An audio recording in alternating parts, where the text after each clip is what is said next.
All right. Good evening, everyone, and welcome. My name is Adam Carson. I am an associate planner with the Rockland County Planning Department and the executive director of the Rockland Municipal Planning Federation. The Federation is a nonprofit organization that, as one of its primary missions, provides up-to-date educational sessions on relevant topics for Planning Board and Zoning Board of Appeals members so that they can make more informed decisions regarding the development applications that come before them. Tonight, we are very fortunate to have Ian Latimer from the New York State Energy Research and Development Authority, or NYSERDA, who is here to give us an overview of NYSERDA's model solar energy law. But before we begin, I have my usual housekeeping items. My email address is on the screen now. If you are on a board outside of Rockland County and you need a certificate of attendance, please send me an email that includes your name, municipality, and board. The Federation maintains attendance records that we share with towns and villages within Rockland County, so local board members do not need a certificate. Next, everyone except the panelists is muted. If you have a question, please type it into the Q&A feature. I will monitor the Q&A and I'll relay questions to Ian during the session. I'd like to begin with a very quick overview of the New York State Climate Leadership and Community Protection Act, also known as the Climate Act. It was signed into law in 2019 and is one of the most ambitious and aggressive climate and clean energy initiatives in the country. Right now, you can see the Act's targets, which are to reduce an 85% reduction in greenhouse gas emissions by 2050, 100% zero emission electricity by 2040, 70% renewable energy by 2030, 9,000 megawatts of offshore wind by 2035, 3,000 megawatts of energy storage by 2030, and 6,000 megawatts of solar by 2025, which is what we're here to discuss tonight. And also to reduce 22 million tons of carbon through energy efficiency and electrification. So take a look and see how we're doing so far. This is from the NYSERDA website. And this is a chart and graphics that show statewide projects.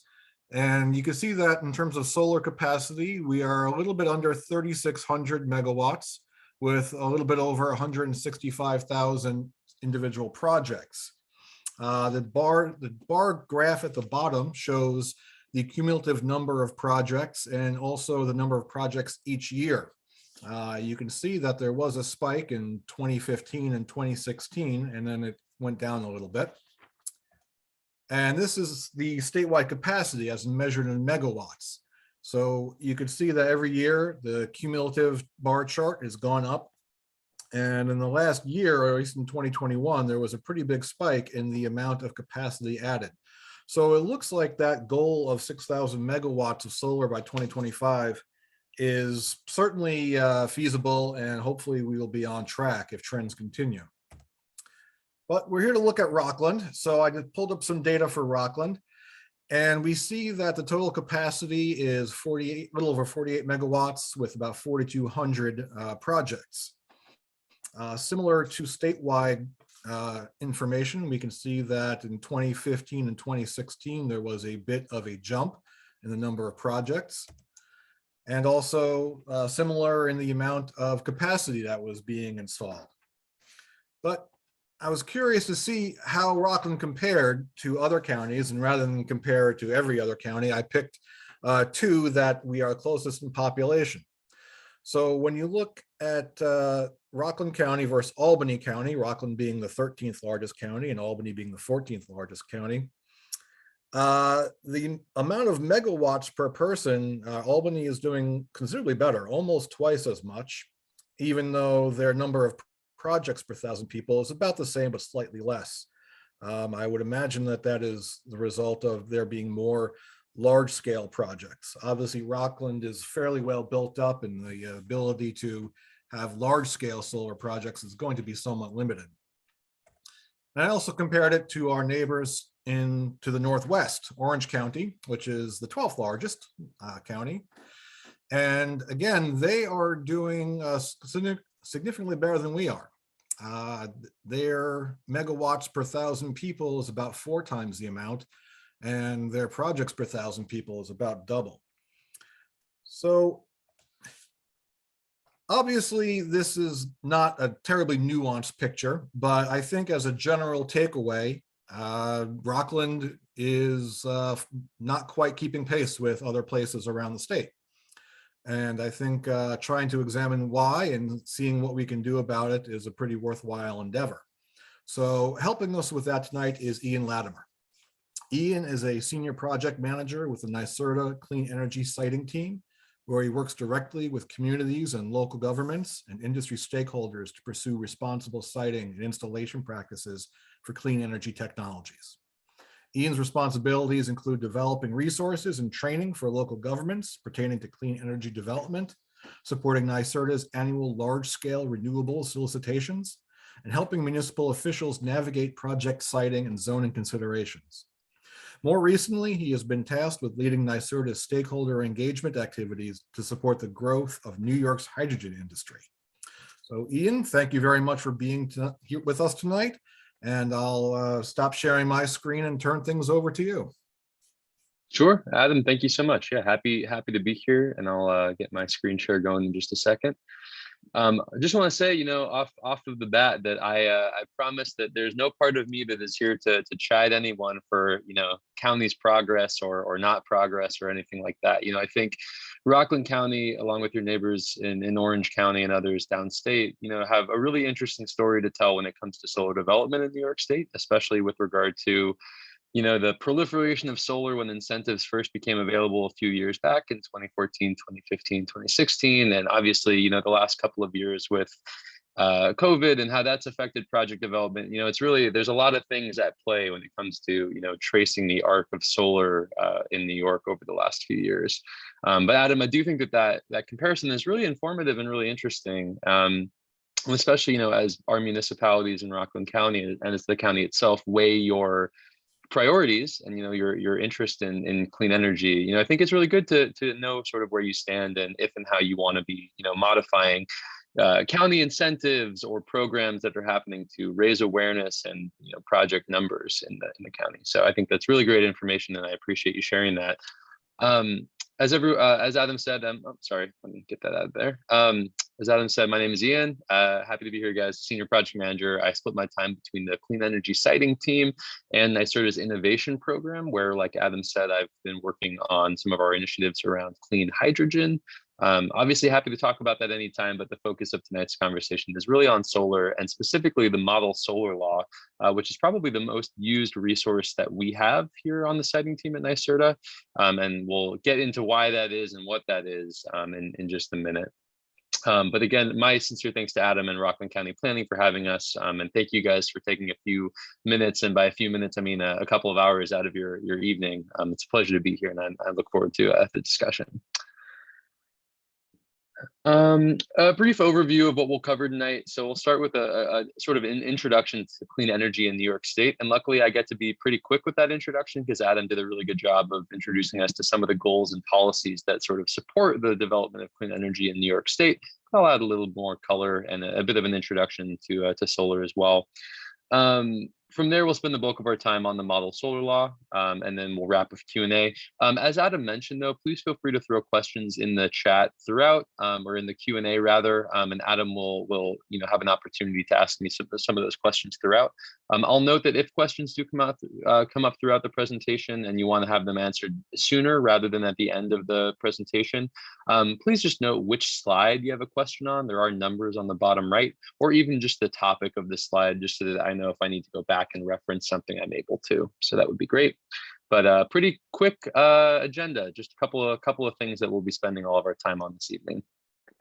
I mentioned myself for awareness. If you haven't met me or met my colleagues on the siting team as well, like Adam said, our main focus is working with communities and local governments to develop trainings and resources that can aid them in reviewing and overseeing the development of clean energy projects in New York State.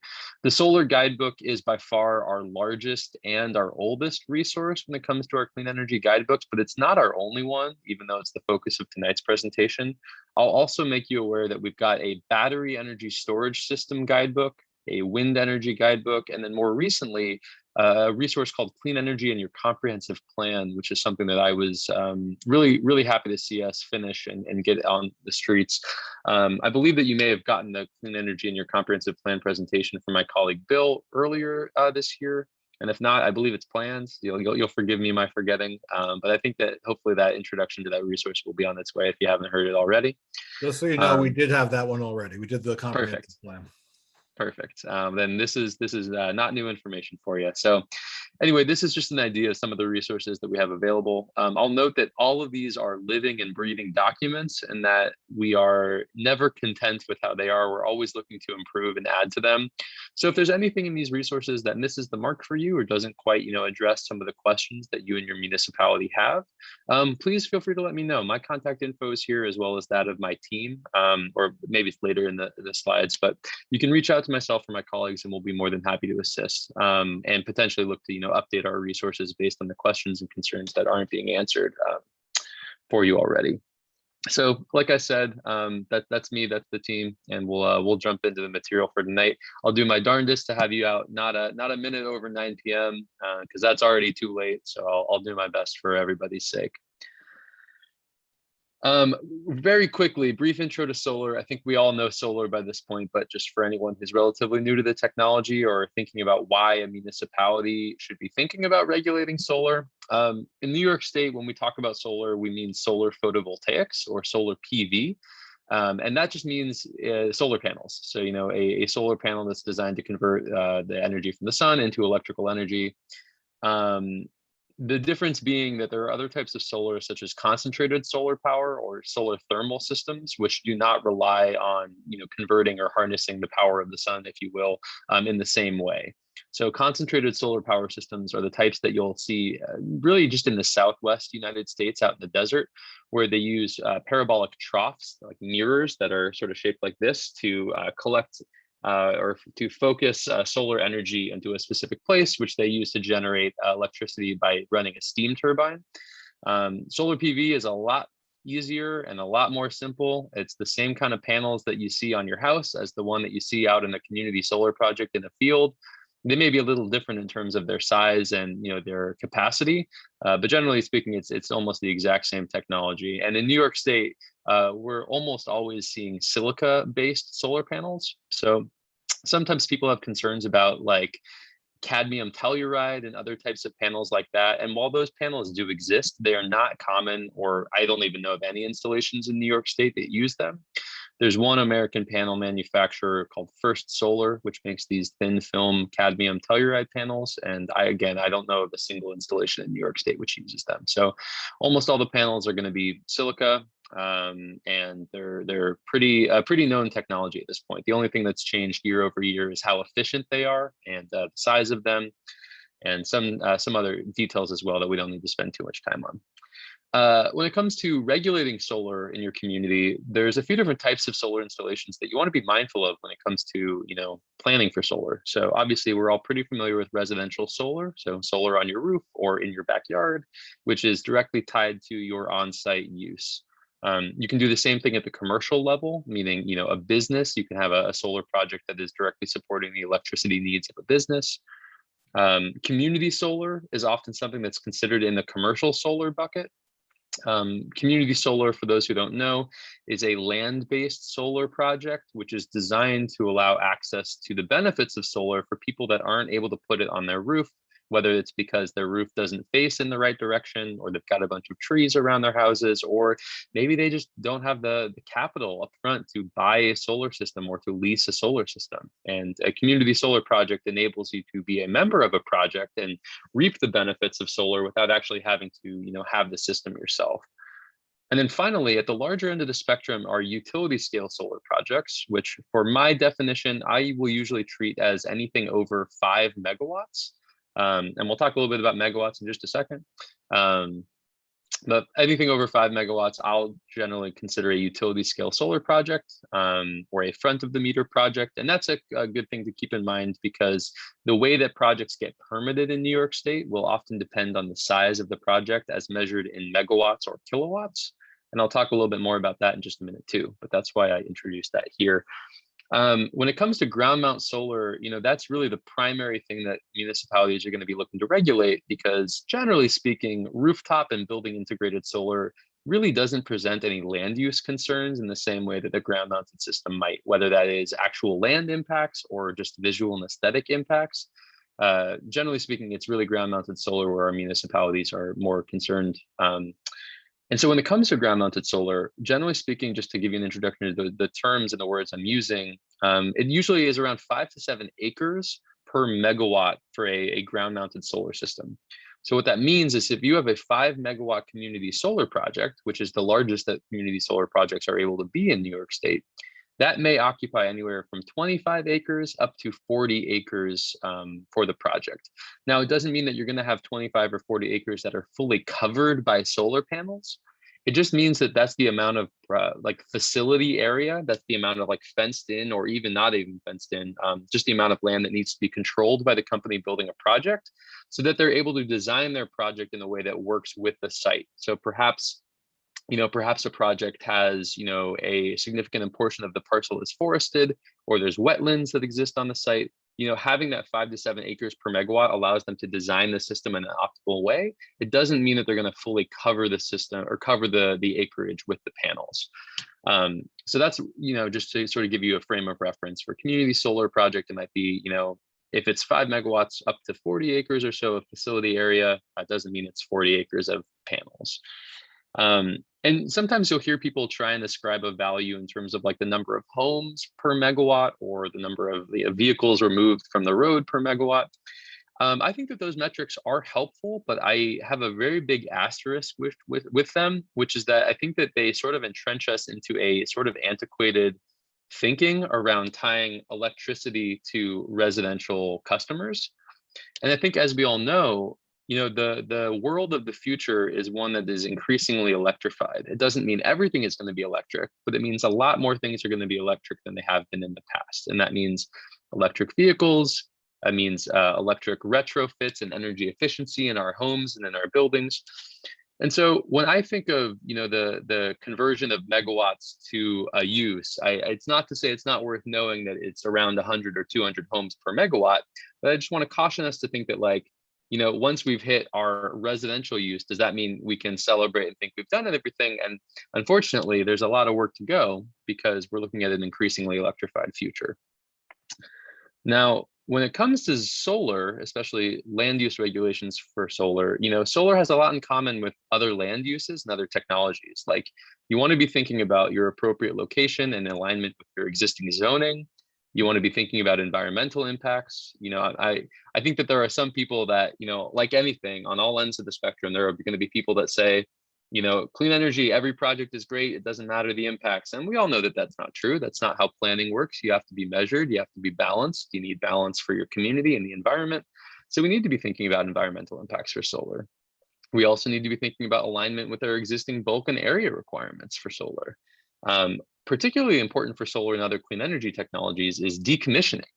And by that, I mean, what happens, 30, 35 years from now when that solar project is no longer operating, or if they decide that they no longer want to replace the panels and, keep it in service, what happens then? Who's responsible for decommissioning? That's a really good thing to think about, because you want to make sure that the municipality isn't the one left to decommission the system once that company has moved on.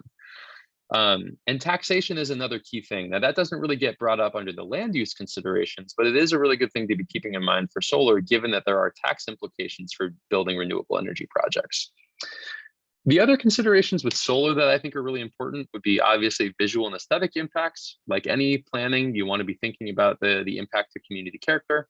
And then particularly, you want to be thinking about agricultural land impacts. Now, that's perhaps less of a focus for Rockland County than it may be for some of our upstate counties, just given the type of land use. And as Adam said, the amount of, buildup in the county. But it's still worth considering, because you want to make sure that, not every piece of vacant or utilized agricultural land and those priority soils is going to be covered. So it's good to be thinking about. Energy storage, I'm just going to mention real quick, obviously that deserves its own training, but energy storage is pretty important as well, because it doesn't present land use impacts in quite the same way as solar might. But really with energy storage, what we want to be thinking about is fire safety and incident management. and making sure our code enforcement officials are, well versed in the dedicated code section that we have in our recently updated fire code, which addresses energy storage. So, each technology sort of presents its own concerns or its own, focuses. And I'd just say for energy storage, they look a little different than they do for solar and other land use projects. But we also, again, have trainings and resources available to help our municipalities through that. Now, Adam covered the CLCPA or the Climate Act goals really well, but there are a couple of things that I just want to throw up that have been updated. And one of them has even been updated and isn't reflected on this slide here. Adam mentioned that we have a target of 6,000 megawatts of distributed solar by 2025. And we did until January, when Governor Hochul increased our goal up to 10,000 megawatts of solar by 2025, particularly because we've seen community solar be such a success in the state of New York. I think that we had we were the number one state in terms of community solar growth year over year, and have been at the top of that curve for years now. We also saw an increase to our energy storage targets, again, based on the amount of projects that we've got under contract and in the pipeline, as well as already built. So we're now targeting, I believe, 6,000 megawatts of energy storage by 2030, no longer 3,000. So we've doubled that.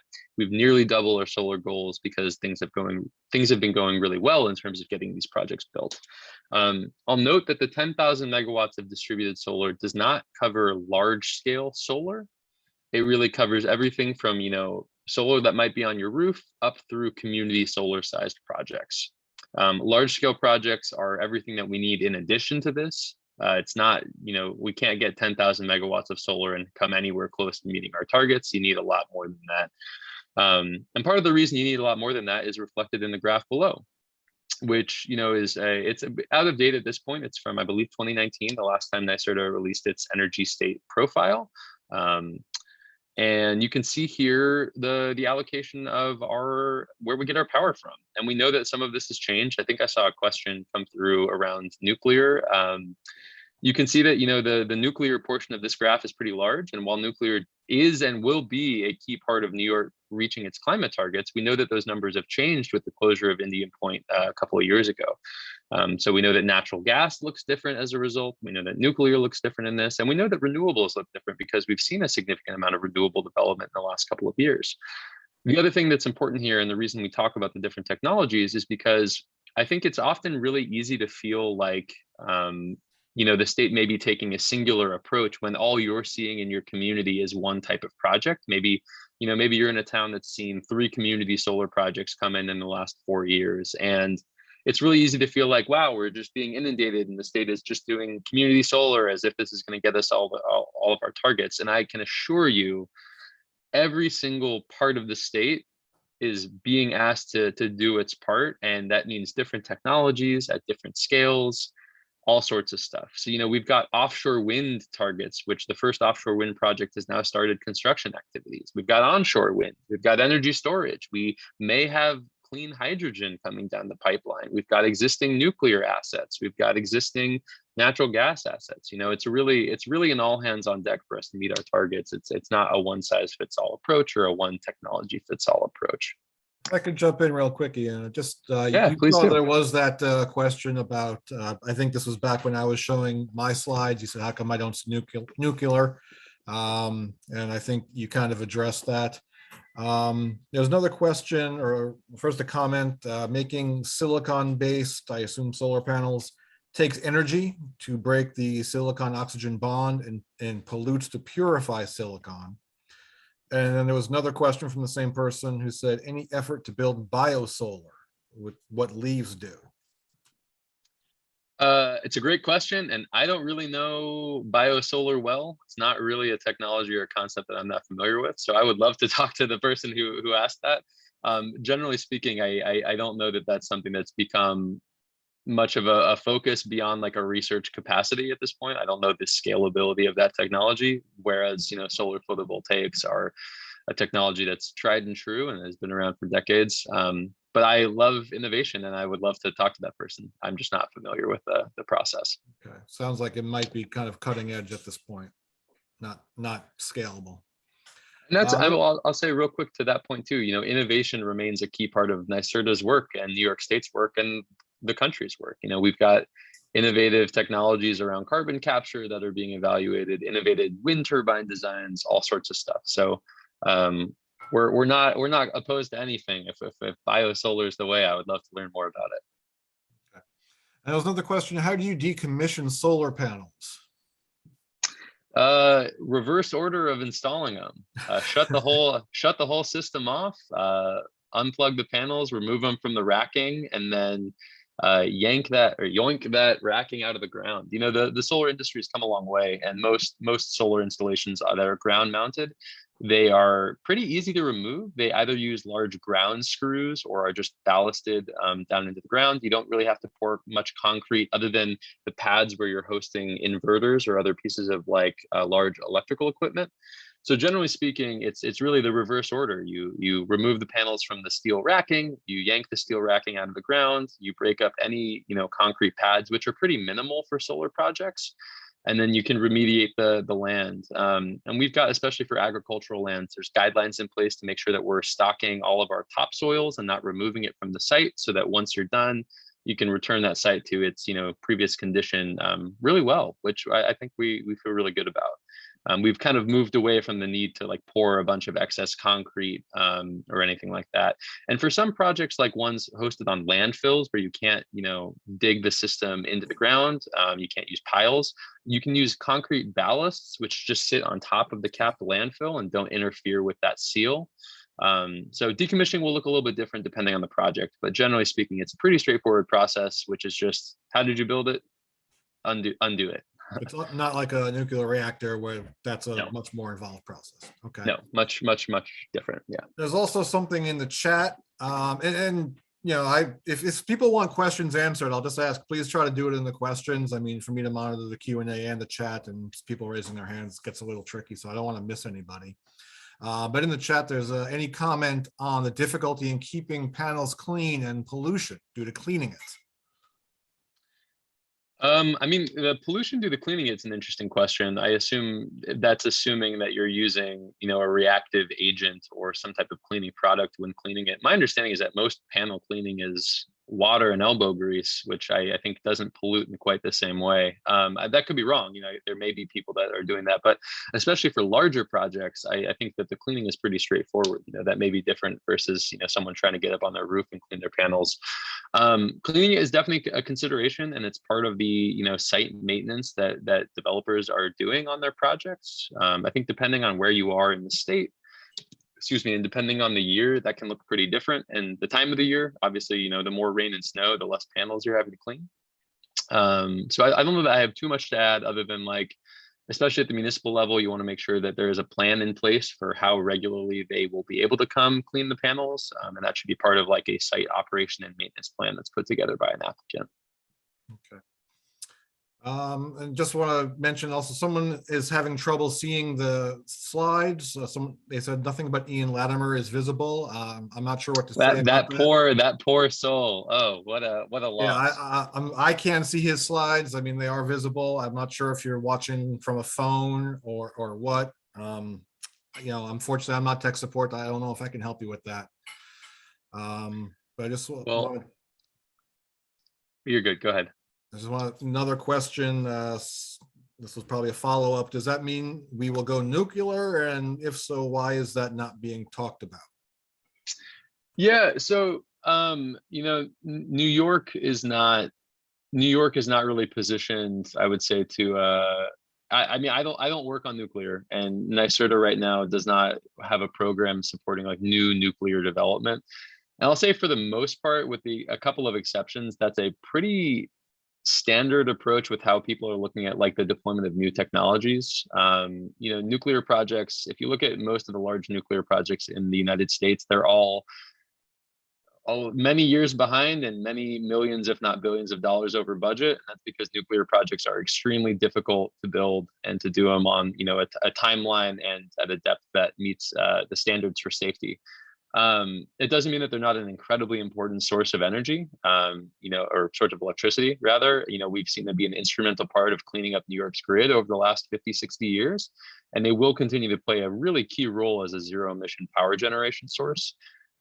But that said, the building of new projects, it's really tough, at least in the United States. I think that there are other places around the world where we've seen a lot of nuclear brought online in recent years that are not required to meet the same safety standards that the United States has in place.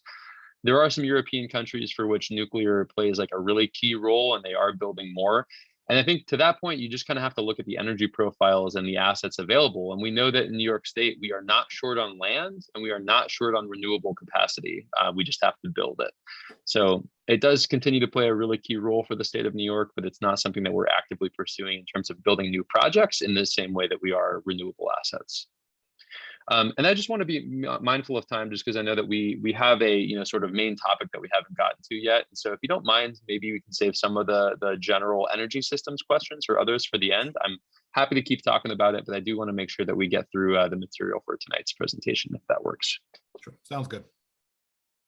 But keep the questions coming in the Q&A. I am a nerd. I love talking about this stuff, and I'm happy to keep going. So just want to make sure we get through it.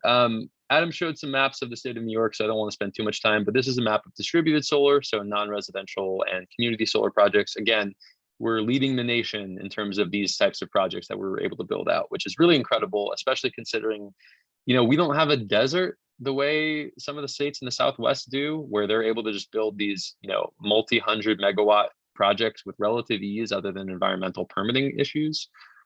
We don't have that in the state of New York. We have ag lands and we have forests in the state of New York. And so the nature of building projects and reaching our goals is really different here. And I think we've done a really good job thus far in deploying these types of projects.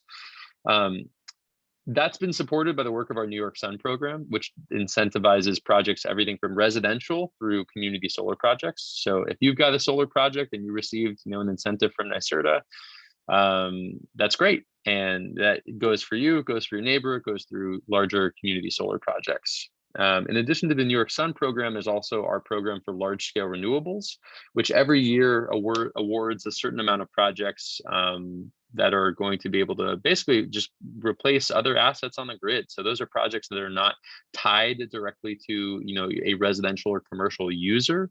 They plug into and feed the grid at large the same way a gas plant or a nuclear facility would. So we are doing both. There's different programs at NYSERDA that do different sizes of projects. And I am on neither of those teams, so I can answer those questions to my best ability. But I'm also always happy to put you in touch if you've got program questions. NYSERDA.ny.gov/siting is our team's website, where you can download and access all of the resources that we've got here, as well as recorded trainings and other things. You can also get our contact info. You can request direct technical assistance. All sorts of stuff is available there.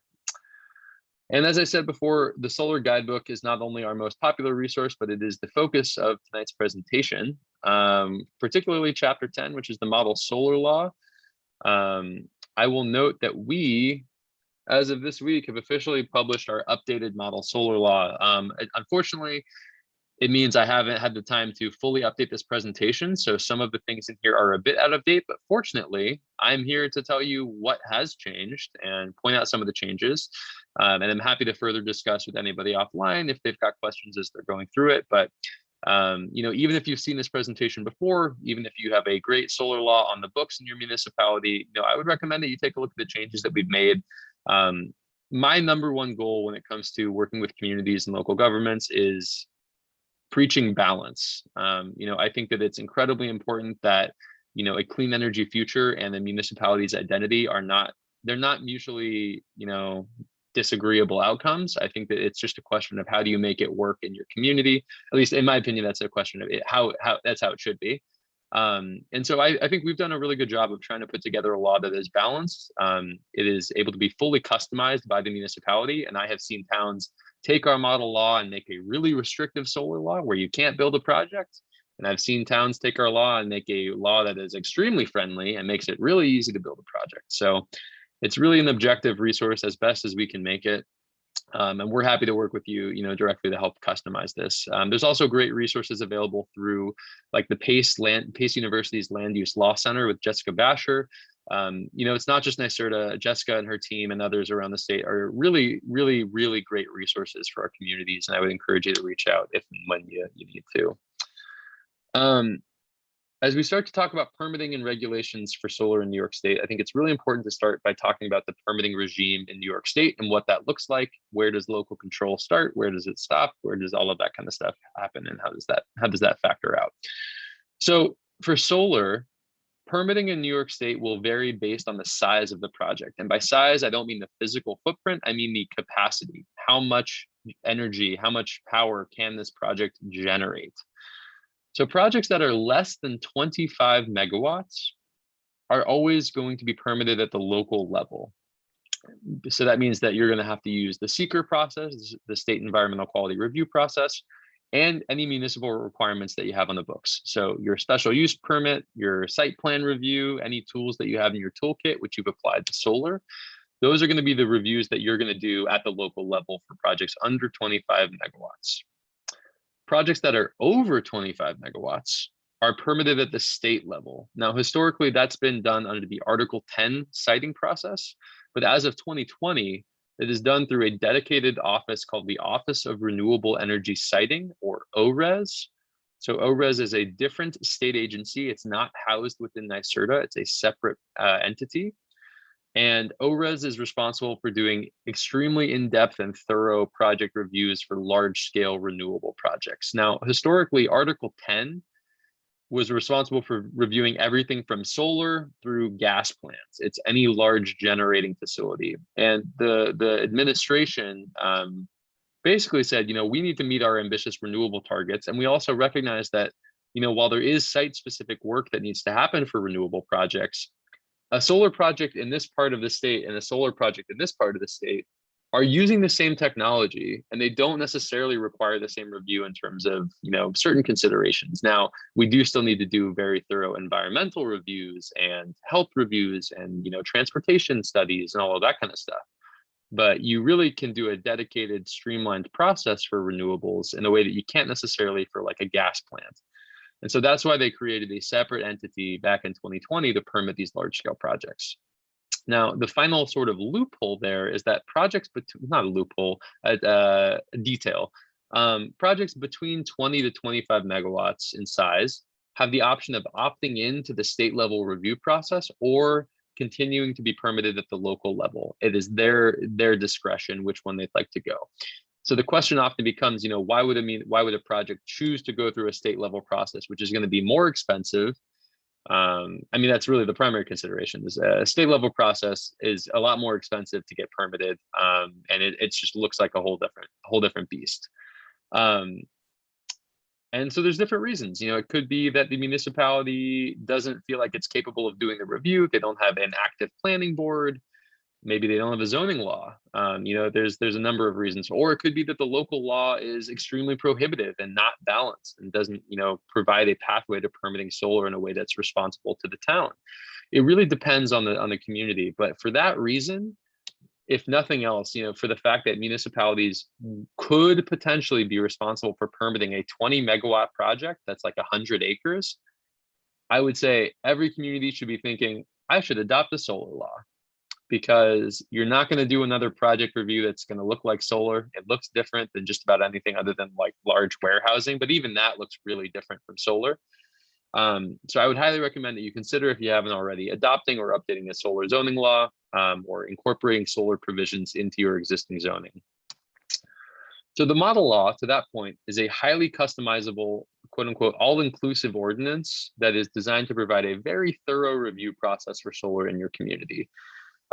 It's customizable. It gives you flexibility to choose what works for your community. You can tailor it to, reflect your priorities in the community. I recommend that any municipality considering it, review the law, talk it through with your municipal attorney, see if and how it can help you guys in the work that you're doing, and go from there.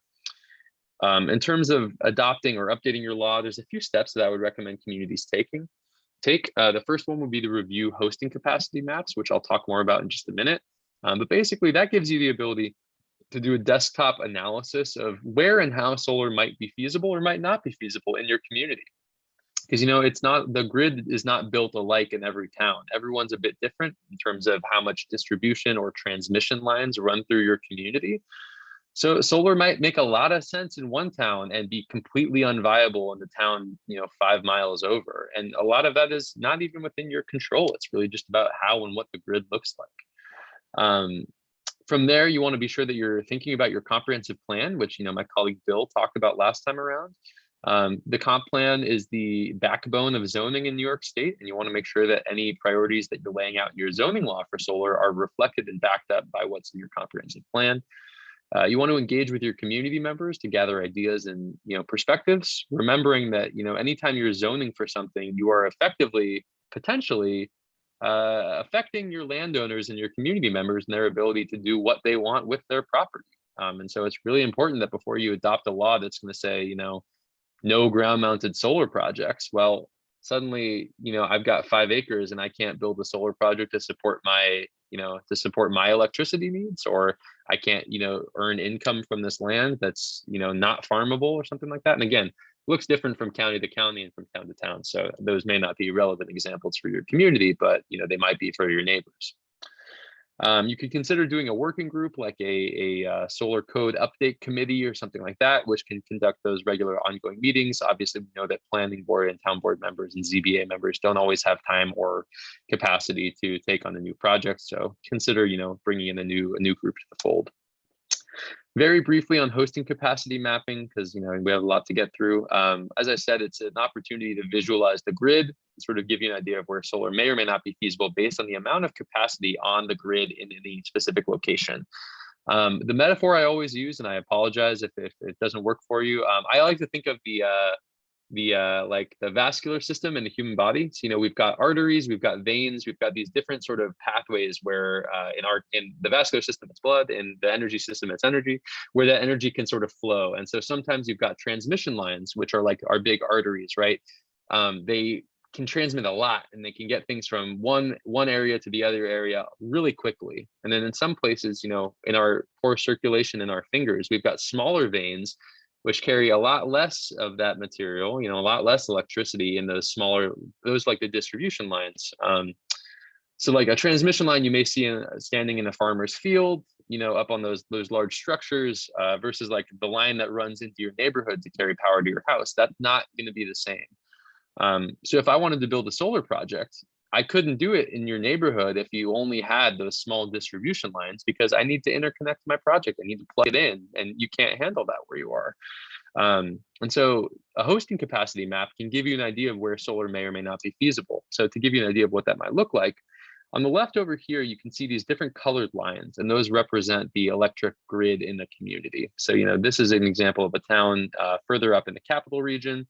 You can see all of these colored lines, which represent distribution lines, and they're color coded based on the capacity. So blues and greens are good. It means there's room to add in energy to those lines because they're not fully utilized.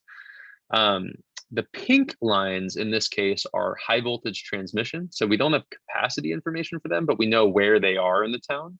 So like when I look at this map, maybe there's a lot of land up here in the northern part of the town where it's vacant and the landowner says, I would love for you to build solar on my property.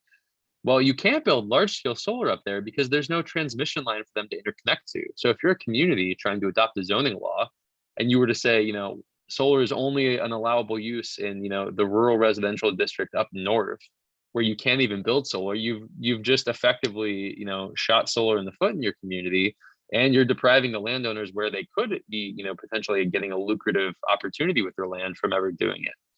So that's sort of what the purpose of this looks like. So what I usually tend to do is I'll take a look at the hosting capacity map.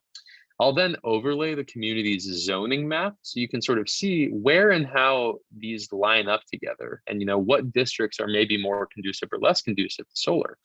And that can allow you to start planning in terms of where you want to make large scale or community scale solar an allowable use and what that process might look like. So it's going to be different for everybody. There's obviously a lot of layers that you can take into consideration.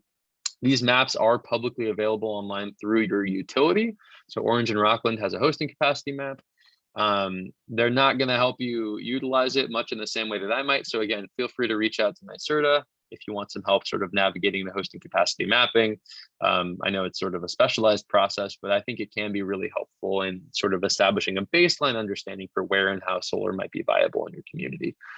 Gonna skip through this other example and just keep us moving because I know we've got a lot to cover. Comprehensive planning you would have covered with Bill, so I don't need to spend time here. Just a reminder that it is, again, the backbone of your zoning, so it's worth having it, some continuity there. Bill probably also covered land use moratoria in his conversation, so I don't need to spend time there either. In terms of zoning and this updated version of the solar guidebook and the model law, we've included some commentary with regard to the different zoning approaches that you might take in your community. Now, our model law as a jumping off point just uses solar as a way of folding it into conventional zoning, meaning solar becomes just another use in the same way that other existing land uses might be in your zoning, which means, you've got conventional layers that are applied to your zoning map, which delineate the zoning district, and then certain uses are or are not allowable depending on where they are and what the use is. So a conventional zoning approach would just fold solar into that map and say, you can adopt specific solar standards that they have to meet to build a project, but it's really just going to be folded into your conventional zoning. It's likely the easiest approach and the most familiar to most of our municipalities, but it's not the only approach. So another approach could be an overlay zone. An overlay zone would use a defined process that is applied to your zoning map in the same way that any other district is applied to the zoning map. So much in the same way that you have your residential and commercial and industrial districts, you would just be slapping on a solar overlay zone on top of that. It's on the map. Any project proposed in that area is subject to the requirements as delineated in your zoning law for the overlay zone, which is an additional layer of requirements on top of the underlying zoning. The challenge with that is that it requires a lot more time and resources up front for you to say, this is the place where this is an allowable use. You have to very explicitly define that area, and keeping in mind, again, that has real consequences for members of your community who don't happen to live in the overlay zone that you've then created. So that's the challenge. It can be really good in terms of defining the process for the community and getting, your process on the books. I think it can be really challenging in terms of doing the administration for that upfront, and then, potentially the consequences of what it means for other people in the community outside of the overlay zone.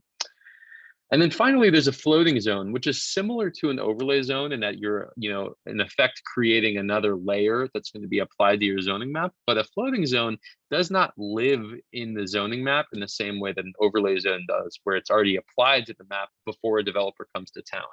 Basically, a floating zone acts as like a zone change, where there's sort of a two-step process. Step one would be they apply to create a floating zone where they are looking to build a project. And if they're approved to do that, they then go through the formal project review and approval process. Which again, there's pros and cons to that approach. I think that it's just creating, more administrative steps, which, some municipalities are totally capable of handling and crushing. And some municipalities may lack that, the time and resource allocation or the interest in doing that. And so a conventional zoning approach can be, a really easy way to do it, or easier rather. And again, the conventional zoning approach is the one that is taken in our model law, but it doesn't mean it's the only way to do it. So we'll proceed with the conventional approach, and I'll try and spend a little bit less time in some of the nuts and bolts of the law that are more straightforward, and more time talking about solar, because that's really what we're here for.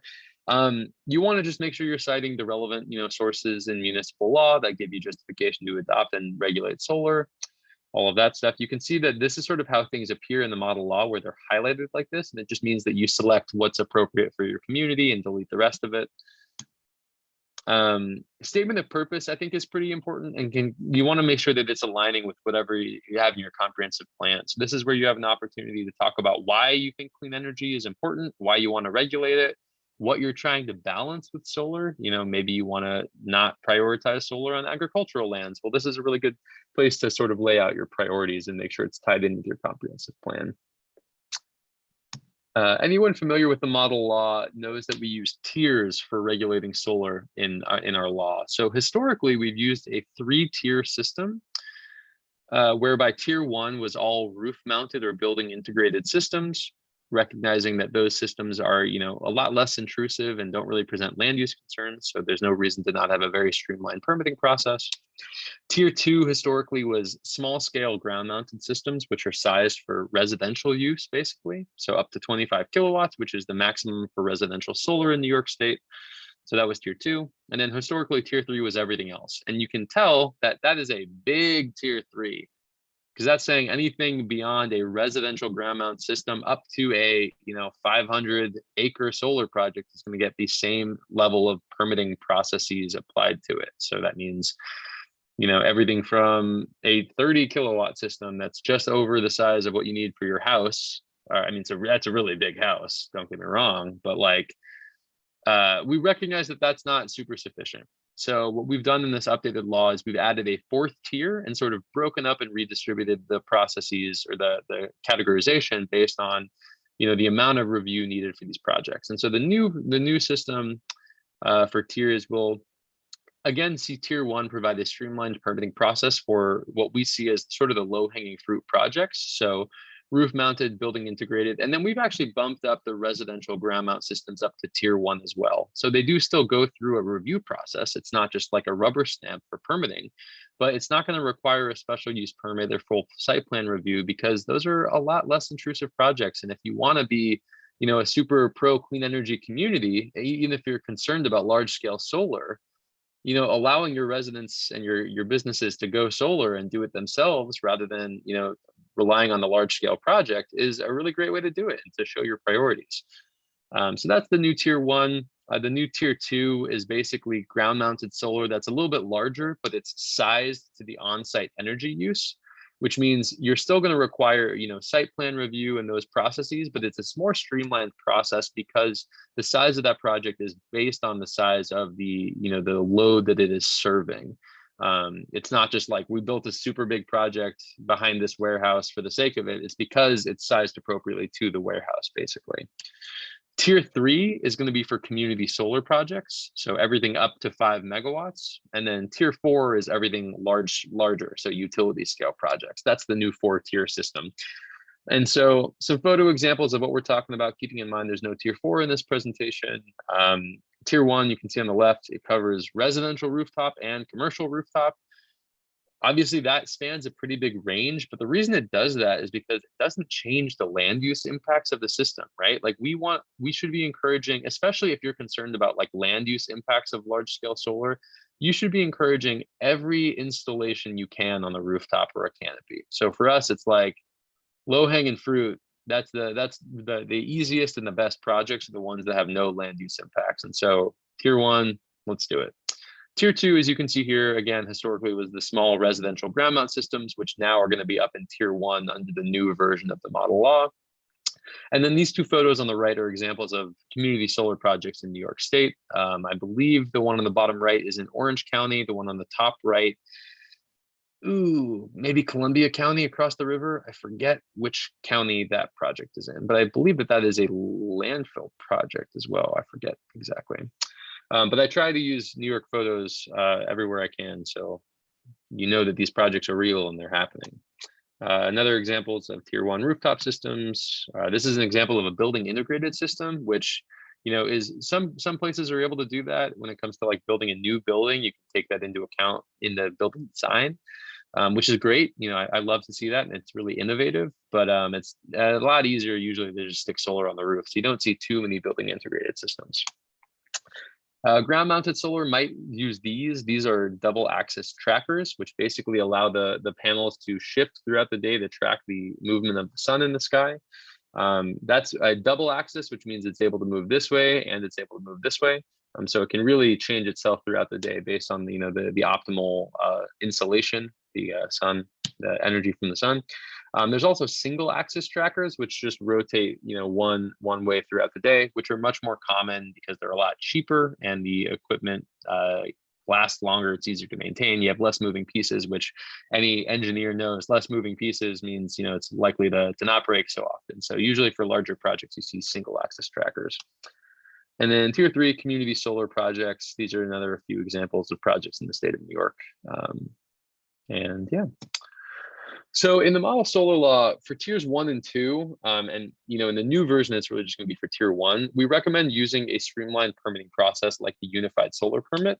which basically gives your code enforcement and building folks a one-stop shop for reviewing projects. It takes all of the code citations that they need to be reviewing for solar installations out into a checklist where they're able to go check, check, check. It meets all those things. Oh, it didn't meet that. You need to go review that again as part of getting their building permit. But it does not require a special use permit or a site plan review process. So we recommend, a streamlined permitting process for those easy, really good installations that don't require the same level of stringent review. Tier 3 in the model law, however, you want to delineate what districts it's appropriate in and then recommend whatever review processes you need. So for us, that's historically been a special use permit and site plan review process. We encourage you, if you're doing conventional zoning, you may just wish to fold this into your existing processes. Maybe if you're taking a different approach, you want to utilize a different permitting process. But generally speaking, site plan and special use permit reviews allow for the level of in-depth review that you need, especially if in your law you're spelling out specific criteria that they need to meet to get their special use permit. And we'll talk about that later in the presentation. There's an applicability section, which just spells out that, all solar projects in the municipality are subject to this law. You can't modify a system and make it a lot bigger without getting re-permitted. We have our modification threshold as 5% because technically, if you want to replace one panel with another that's more efficient, that doesn't mean that you need to do a whole new installation. So it probably doesn't mean you need a new permit. But if you're upgrading it substantially beyond 5% of the capacity, there may be electricity system impacts of sizing the project up. You might need a different inverter. You might need all of that stuff. So if you're making it much larger, you do want to make sure that you're requiring them to get a new permit. But for small, in-kind replacements and things like that, it's really not a big deal. And then this section also reinforces the applicability of the uniform code at the state level and any other municipal codes that may be in effect. Section 5, the building permit. Like I said before, you want to require a building permit for all projects in the municipality. You want to do like we recommend here accommodating solar systems to ensure access to sunlight, which means that you don't want to permit one project and they build a solar project and then right next door you permit a large skyscraper that completely removes their ability to use the system that's in place. You want to make sure that the access to sunlight is something that is reserved. I believe that that's already in place at the state level as well. So I think technically it's a bit duplicative to have it in your local law, but there's no reason to not enforce that there as well. I think New York does have that codified in its municipal law, or maybe in the uniform code. I forget exactly where. And then you're obviously going to use the secret process. You adopting a solar law does not change your obligations to review a project under the State Environmental Quality Review Act. So the law reiterates that there as well. I'll just go through maybe tiers 1 and 2, which are a bit more straightforward, and then we can take a break. I know there's some questions that have come in, and I'm happy to answer those. Tier 1 for roof-mounted systems, you want to make sure that you're incorporating system design that will be responsible for the types of installations. So for a pitched roof, you want to make sure that the system is parallel to the roof, and you want to make sure it's mounted with a maximum of 8 inches between the roof and the highest point of the system, so that you're not going way over the edge, on top of the pitched roof. Where wind could affect it, or where it's going to alter the flow of rainwater and snow on the roof. For solar on flat roofs, you don't have to have it parallel. In fact, you probably don't want it parallel. You want to optimize the amount of sun that's hitting it. So depending on the height of the building, it's probably better to have it at an angle. And you don't want to allow it to go more than 2 feet above the flat roof surface. So those are the requirements that we have for rooftop solar in the code. As with any panels and any type of project, you want to make sure you're requiring that panels be treated with an anti-reflective coating. I think that that's pretty industry standard. I don't think any panels do not have an anti-reflective coating. And the reason is because any sunlight that is being reflected off of that panel is sunlight that is not being, utilized to generate electricity, which means it's a terrible panel. So everyone wants to have an anti-glare coating because it means you're going to be absorbing, maximizing the absorption of sun into the panel.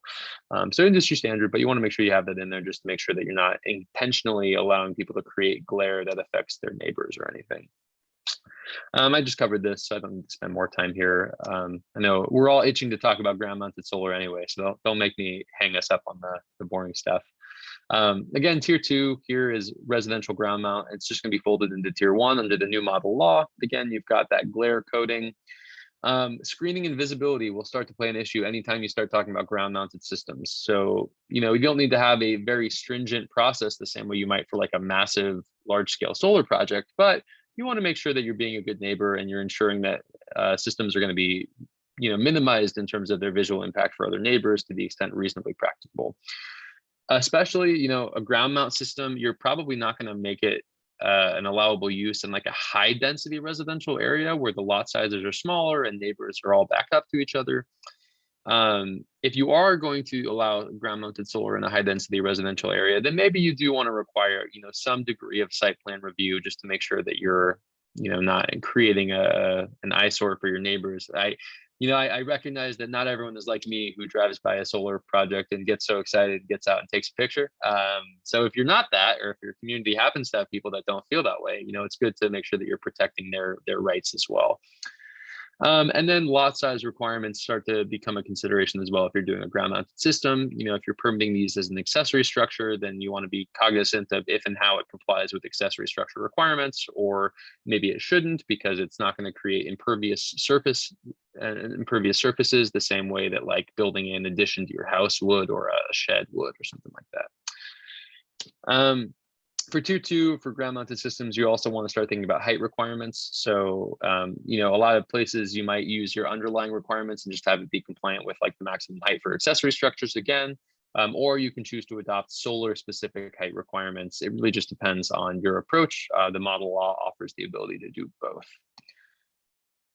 Setbacks are of course important as well. And we'll talk about all of this a lot more for these larger projects. But again, just remember, we're only talking about tier 2, the smaller systems here. So you want to comply with your residential setbacks. You don't want to have a project that's encroaching on your neighbor's yard, but if you have fencing, maybe it's less of a big deal. You just want to make sure you're either making projects subject to the underlying setback requirements or adopting solar specific requirements. And again, the model law allows you to do both. From here, we go to tier 3, which is the larger, community solar and larger projects. So I want to pause before we go there. I know we've got some questions that have come in. Adam, do you want to hop in and ask a couple questions, particularly regarding residential and small solar before we move on? All right. Well, I'm going to if there are any. Well, for residential solar, does the installation of solar panels not on building roofs affect lot coverage, or are there incentives given in lieu of meeting benchmarks? So that's a really good question, and that's all going to depend on how the municipality chooses to approach it. I will say that I think I have seen lot coverage misused more than just about any other bulk and area requirement. And the reason I'm going to say that, and I know that might seem like a controversial take, lot coverage requirements at their root, and the reason they were created, has to do with impervious surfaces, right? It has to do with how are you affecting the absorption of water into the land? Are you creating a stormwater runoff issue? It's the reason that SEEKR requires you to do a stormwater pollution prevention plan, all of that stuff. When you build a solar project, you do not create impervious surfaces in the same way that you do if you're building any other type of structure or development that has like a concrete floor, a foundation, anything like that, because panels are angled and the water is going to be absorbed. And especially now with more modern, solar construction, you're not pouring a bunch of concrete for anything other than, a few pads. Even for like a large scale project, it's only a few pads where you're hosting the inverters or other things like that. So I do think that lot coverage matters. I do also think that people should apply lot coverage correctly, which applies to the impervious surfaces. And so, in my opinion, if what you're concerned about is aesthetic and visual impacts, it's much more important to use setbacks and fencing requirements than it is lot coverage. That's my opinion. So I would say that yes, lot coverage absolutely can and should be applied. And if you are going to apply lot coverage, because I'll say this too, sometimes when you apply lot coverage as a means of affecting the visual impact, that is not inherently a bad thing. But if you're applying the same standards to solar for, impervious surfaces, but trying to prevent the visual impact, you're going to be using lot coverage thresholds that are not fair because they're not trying to target the same thing. So if you are going to apply lot coverage standards to solar, I would recommend at least considering what the percentage of coverage is that you're allowing, because technically speaking, you're trying to stop a problem that may or may not be appropriate based on, the intent of that zoning tool. So it is appropriate, but I would just say there's sort of an asterisk as to like, just make sure you're trying to do it for the right reasons. And if you're, you may want to adjust your thresholds based on the reasons that you're trying to implement lot coverage. Hope that makes sense. No, it does make sense. I mean, I think it would be a good idea to spell out explicitly, what gets counted towards lot coverage in that situation. Because, Yep. well, someone could say, well, when the panels are flat, they take up X amount of space. Should that whole width of the panel be covered? And, you're saying, and I think it's appropriate, if you're concerned about runoff, you should just really be looking at the impervious ground level surfaces. And I think too that you're right. And I think if solar panels were installed flat, then like you absolutely have a case for that being impervious. But we all know that other than a rooftop system, they're not going to install it flat, because they would be shooting themselves in the foot in terms of how much electricity they can generate. It's always going to be at an angle, and that angle, if it's on the tracking system, may be changing throughout the day. I don't know why I do the worm with my hand when I say that. It's really just rotating. But the point is, like, it's moving, and there's no way that it's going to be the same type of impervious surface as it would be if it were a flat awning, or even if it were a foundation in the ground. So, yeah. Well, in a similar sense, if you were applying your accessory structure height requirement, would you want to do it if you have adjustable panels? I guess your height should be at the maximum height possible for the structure, which I guess would happen in the wintertime. Yeah, I would say that's exactly right. You want to be planning around, like, if it's a visual impact concern, you want to be planning for the apex of that panel's rotation, even if it's not there most of the time. Yeah, so you would look for the highest possible height of that top of the solar panel, not necessarily the average or lowest height. I would recommend doing so. Yeah. All right. I'm going to jump around a little bit with the questions. Someone writes, to put up these large solar farms, we have to strip the land. Isn't that against the ecosystem? I don't know if So you I want to save that. definitely want to touch on that. I would say if we can wait on that until we get into the permitting for large scale projects, that would be great, but definitely happy to come back to that. Okay. Can this town recommend to a company to put solar panels on its roof if large enough, and use that for the municipality solar project? I mean, you can. They're a private entity, but I would say that encouraging municipal solar on roofs is a great idea, and I think it benefits just about everybody, unless their roof is in need of a bad retrofit. But even then, maybe it's a good reason to do it. I think you can approach companies to do that. Absolutely. I think you'll find with like larger multinationals that it can be challenging unless you have a relationship with the store owner. But I think it's a great idea, and I've seen over in Westchester, for example, there was a, community solar plus battery energy storage project that was installed on the roof of I forget, Kmart, CVS, I forget what type, one of the big chains. So it's absolutely doable. I think that some of that depends on like the company's priorities and their interest in being involved there, but especially if it's a project that's going to decrease monthly energy bills. I think that that's a great idea. And I think it sends a really good message in terms of the types of projects we want to see built. So yeah, I think that's definitely doable. It just requires collaboration with, business owners in the community. Okay. There's one more question. I just think we can get rid of it quickly. Does NYSERDA provide hosting capacity maps? I think this came in before you said that you can get that from your utility, right? Yep, absolutely. Yeah, so that is utility provided, and it's all available online. And I'm happy to send links along with these slides to Adam, which he can share with attendees. Okay. All right. There's still a few questions, but perhaps we'll save those for later, so we can get into the next tier of systems. Yep, that sounds great. Let's do that, and I will, try not to breeze through things, but I want to make sure we're leaving, plenty of time for questions. So with tier 3, I really am going to jump into like the site plan and special use permit requirements, which are going to be, unique to large scale solar in a way that they may or may not be for other types of development. So the first one I'll think of is, the first one on my screen, because it's the first one that shows up in the model law, is undergrounding requirements. I do think that this gets moved around a little bit in the new version of the model law, because previously, I don't think we did a great job of spelling out the difference between site plan review requirements and special use permit standards, which are not the same thing, right? So a special use permit standard is what that project must meet to be issued a permit. A site plan review requirement is what the planning board needs to see documented in the site plan in order for them to sign off on it. So there's not necessarily the same thing. So we've done some sort of reorganizing and shuffling. So you'll excuse me if when you go look at the model law, it's not exactly as we've presented it here, but we'll hit on all the important stuff.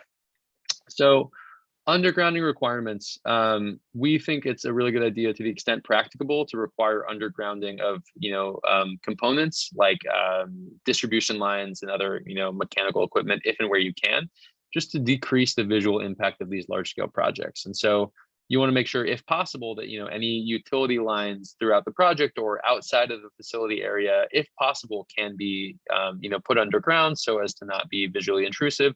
It also makes them more resilient in terms of not being as vulnerable to weather. Obviously, everyone in downstate, we've been dealing with some power outages in the last couple of years, and weather events are not going away. So resiliency is really important. And undergrounding is actually a really good way of ensuring, a more resilient solar system. Vehicular paths are important as well because, for all of my talking about the lot coverage and impervious surfaces, vehicular paths are like really one of the primary ways that a solar project can create impervious surfaces. So you want to make sure you're minimizing that and requiring people not to pave roads, to use gravel, but even that you want to make sure you're minimizing to the extent practicable because it makes it harder to do remediation for the site the more you're building. Signage is really important, and it's something that's really well documented in the uniform code. But you want to make sure that you've got all the appropriate signage on the facility area so that if and when folks like first responders or code enforcement officials are on site, that they know what they're dealing with. We talked about glare earlier. Lighting is important for these larger community solar projects. You want to make sure that you're not contributing to light pollution, especially because these projects are going often in more rural areas, which may not be as big of a concern for Rockland County. But any lighting that you're going to have on site, you want to make sure it's downcast and it's not affecting any abutting adjacent properties. And then tree cutting is really important. In the pursuit of balance, as I want to say 5 times already and 5 more times, the construction of clean energy projects is not something that we want to be taking away from our conservation goals and our environmentalism as our role as stewards of the land. And so you want to minimize the amount of, deforestation that you're going to be doing, especially for mature or old growth trees on site. And so we recommend having some type of, consideration to minimize the removal of existing vegetation or trees that are larger than a certain size. There's other ways to do it in terms of like deciding the extent to which you can do some land clearing activities. I think that tree size is a pretty good way to do it. I don't know that it's perfect, so I'm always happy to have that conversation. And I know we had the question about grading and clear cutting land, and I will talk about that a little bit later. We're not quite there yet, but I am not ignoring it. Decommissioning, I mentioned that earlier. Decommissioning is very important. In our law, we recommend requiring that decommissioning be triggered when the system is abandoned or not producing electricity for a period of a year. A year might seem like a long time, but we've seen that with supply chain issues in the last couple of years, think about how hard it is to get like a part from your mechanic right now. Nonetheless, for them, like for a solar project developer to replace its equipment with something, right? Like let's say their project, they want to replace their panels with a more efficient model. It's 10 years into a project. So like the panels are, they're not old, but like maybe they can resell those and replace them with a more efficient panel. Maybe they're on back order, and it may be that simple. Like it could be as simple as they're on back order and they're waiting to get new equipment, and there's delays with the manufacturer. You don't want to be punishing a system for something outside of its control, but you also want to make sure that it's accountable to be generating electricity under its permit the way it's supposed to. So we recommend having a time frame that will trigger decommissioning.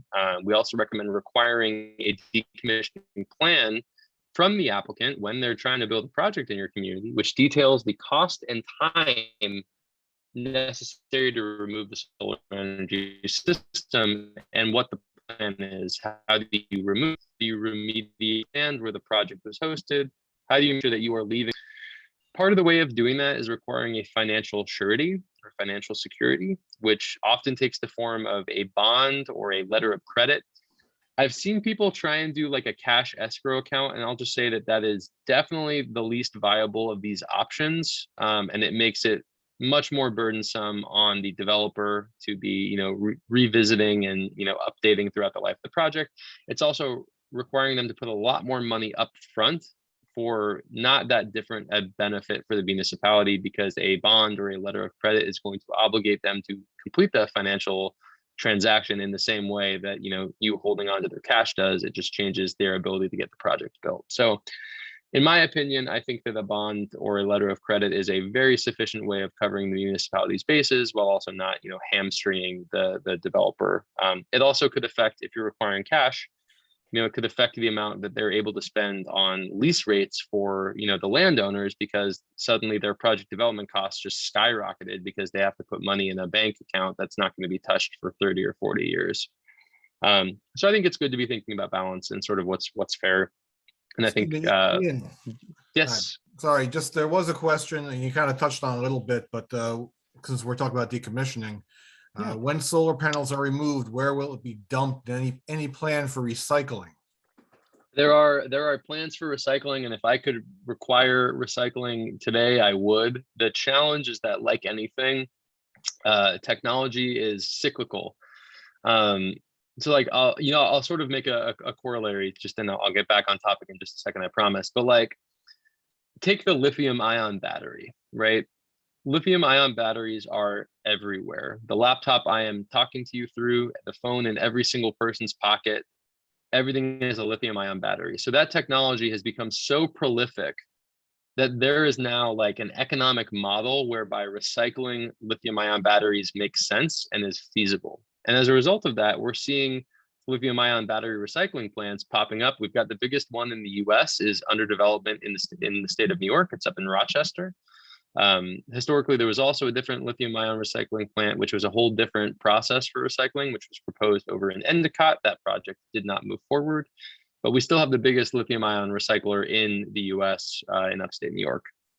And so where I'm going with that is that solar panels are not as prolific as lithium ion batteries. We do not have a solar panel in every phone or in every laptop. There is not a stream of like waste yet that incentivizes recycling, but there is a lot of research and development that's happening around solar panel recycling, and I would be shocked if that does not become the industry standard in the next 10 15 years. As far as where they go now, like if you have rooftop solar, if it's on the roof of your house and your panels aren't working anymore, odds are pretty high that that panel is going to end up in the landfill. The good news on that is that there has been research done which shows that that is a very viable way to do it, and it does not lead to contamination or chemical leaks in a way that other disposal might, because the amount of the weight of a solar panel, it's like 98 or 99% silica, and then there's like metal sheeting. And then all the other components of that panel are like a minuscule amount, and it's bonded, it's chemically bonded to the backsheet of the panel. So the good news is that landfilling it doesn't require, it doesn't create an environmental issue in the same way that other types of mechanical or electrical equipment disposal might. The bad news is that landfilling is bad, and we don't want to be landfilling anything that we can be recycling. So I am an optimist, and I really, really, really, really hope that we see significant progress in solar panel recycling in the next few years. Again, there's a lot of work that's going into it in terms of research, but as of now, there's not really a viable recycling path for most solar panels. I mentioned earlier, there's a different type of panel called a thin film solar panel, which is a cadmium telluride panel. It's a whole different type than the silica ones that we have in New York. Those panels are able to be recycled because it's one manufacturer. It's an American company called First Solar. They have their own recycling plant whereby they can recycle their own panels and no one else's. So like they're the only people I know that are operating any type of an actual take back program for their panels to recycle them. I think as of now, most other manufacturers are not able to make that that same requirement. But I hope they do. To that question asker, I really hope they do. I hope that we start recycling them as soon as it's feasible to do so. And stop throwing your batteries in the garbage. I'm sure you all know that, but we can recycle those now. Don't throw those in the landfill for a number of reasons. But yeah, you want to keep going, Adam, or any other decommissioning questions you want to talk about while we're here? I just thought that was relevant to what you were talking about, so I jumped in. So Super. No, super relevant. It's great. It's very helpful. Thank you. Where we were with regard to the financial security. So I recommend, in addition, once you've decided with your attorney on the appropriate vehicle, whether that's like a letter of credit or a bond, I recommend that you consider oversizing the amount of, money set aside for the cost of decommissioning for a couple of reasons. Number one, if you haven't heard the big I word, inflation, inflation is going to happen. Year over year, you can't guarantee that a dollar in 2021 is the same as a dollar in 2022. And so any money that's being allocated for decommissioning costs should be able to be changed over time to reflect changing project costs, including inflation. So for that reason, and for the reasons of unforeseen overages in terms of costs, because everyone and everything goes over often, and the good ones don't. But not every project developer or person is super good at staying under budget. It can be worthwhile to go over. So historically, we've recommended doing 125% with a 2% annual escalator to account for changing project costs and inflation. We've changed that with the new version of the model law. So the new version of the model law requires a 115%. So it's still oversized, but not quite as much. And instead of doing an annual escalator of 2%, we have it a recommendation that you revisit the cost estimate on a regular basis, whether that's 2 years or 5 years. Rather than just having a built-in 2% escalator, we just say, the applicant on every 5 years shall revisit their decommissioning cost estimates and change the amount in the letter of credit being applied for decommissioning. And so that gets you all of the same coverage without it being tied to 2% annual escalator, which may over time be accurate for inflation, but rather than pinning it on a somewhat arbitrary number, not that it was arbitrary, it was done in consideration of like changing project costs. And when we studied that a couple of years ago, but we think the new approach is a little bit more straightforward, and it's not tied to any specific value. Here we have a provision in here around the decommissioning cost estimate being reduced by salvage value, which I think is just up to a municipality's decision whether or not they want to allow for salvage value to be factored into the decommissioning estimate. Site plan requirements. We don't need to spend too much time here because a lot of this is pretty consistent with what you would require from any site plan review process. You want to understand what the physical properties of the site are. So that includes, the property lines. It includes any proposed changes to the landscape, including grading or vegetation and lighting. And again, to my friend with the question about grading, I promise we're still getting to you. I know it's come up a couple of times, but we're going to talk more about environmental impacts in just a little bit. You also want an electrical diagram, much in the same way you would for any site plan review for like an electrical project. That's for your code enforcement official and any supplementary review to make sure that everything is up to code. Spec sheets and contact information, pretty straightforward stuff. But again, you want to make sure that you're getting all that information from the applicant up front. I'm going to hop over to property operation and maintenance plan. We got the question earlier about cleaning. That's something that you want to know up front. How often are the project owners going to be visiting the site to perform, routine cleaning or maintenance? Are they going to be mowing the vegetation that's going to grow underneath the panels? Some people think that you can't grow grass or, forbs or clover underneath the panel, and that is far from true. In fact, site maintenance, including mowing, is one of the most expensive parts of maintaining a solar project year over year. We've seen projects in New York have a lot of success with grazing sheep under the solar panels as a way of having a continued agricultural use at the site.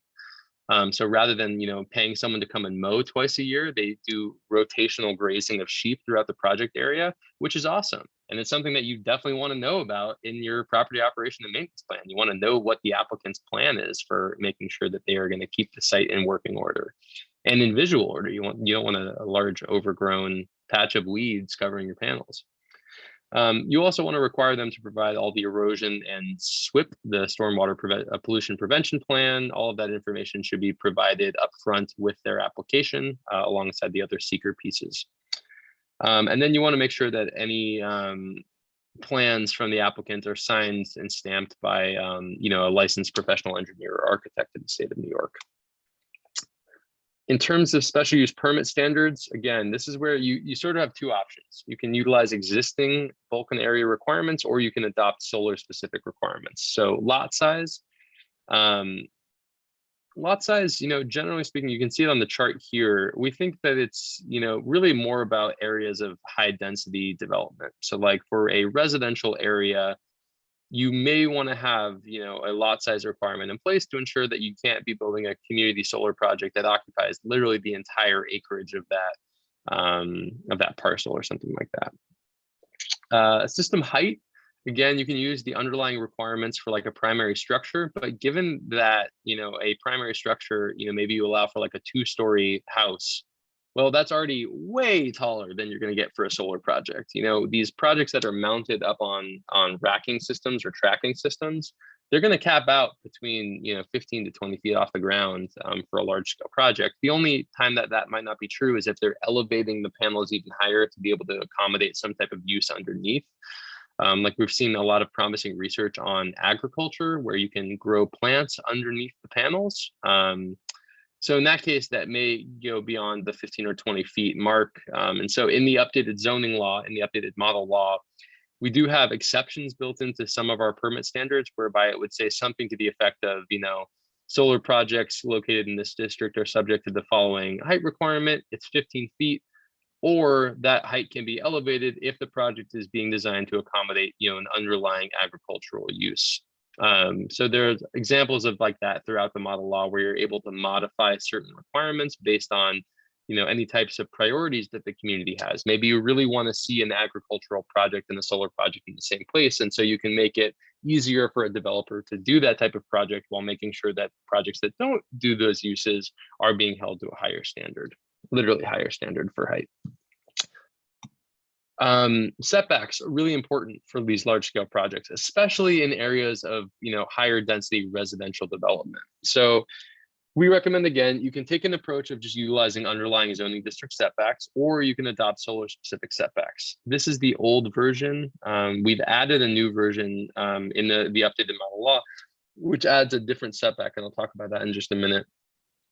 You can see here in this chart, though, that we have a higher setback requirement for like a higher density or for a low density residential area. We don't even allow larger solar projects in a high density residential area. And then we have lower setbacks in areas where you're not as worried as, you know, infringing upon your neighbor's view because it's a commercial district, it's an industrial area, it's maybe more in line with what the community was planning for when it created those zoning districts.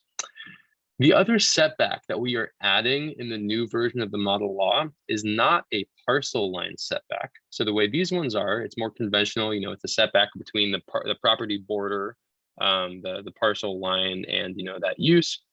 The new setback that we're adding is actually a setback to a neighbor's residence, basically. So the new setback ensures that, like, you're putting a significant and efficient, or not efficient, what am I trying to say? A reasonable buffer between a solar project and your neighbors. Because what if your neighbor, what if their house is, you know, really close to their property line? What if it's only, you know, 20 or 30 feet? I mean, sure, it's more than that, but maybe it's 50 feet from their property line. That's not a lot. 50 feet is not a lot. And so we wanted to add the setback to make sure that we are putting an adequate buffer between a larger scale solar project and their neighbors. So the new setback is it's a setback to a neighbor's occupied residence, and it's a much larger setback than it is for these other types of parcel line setbacks. I believe it's 250 feet.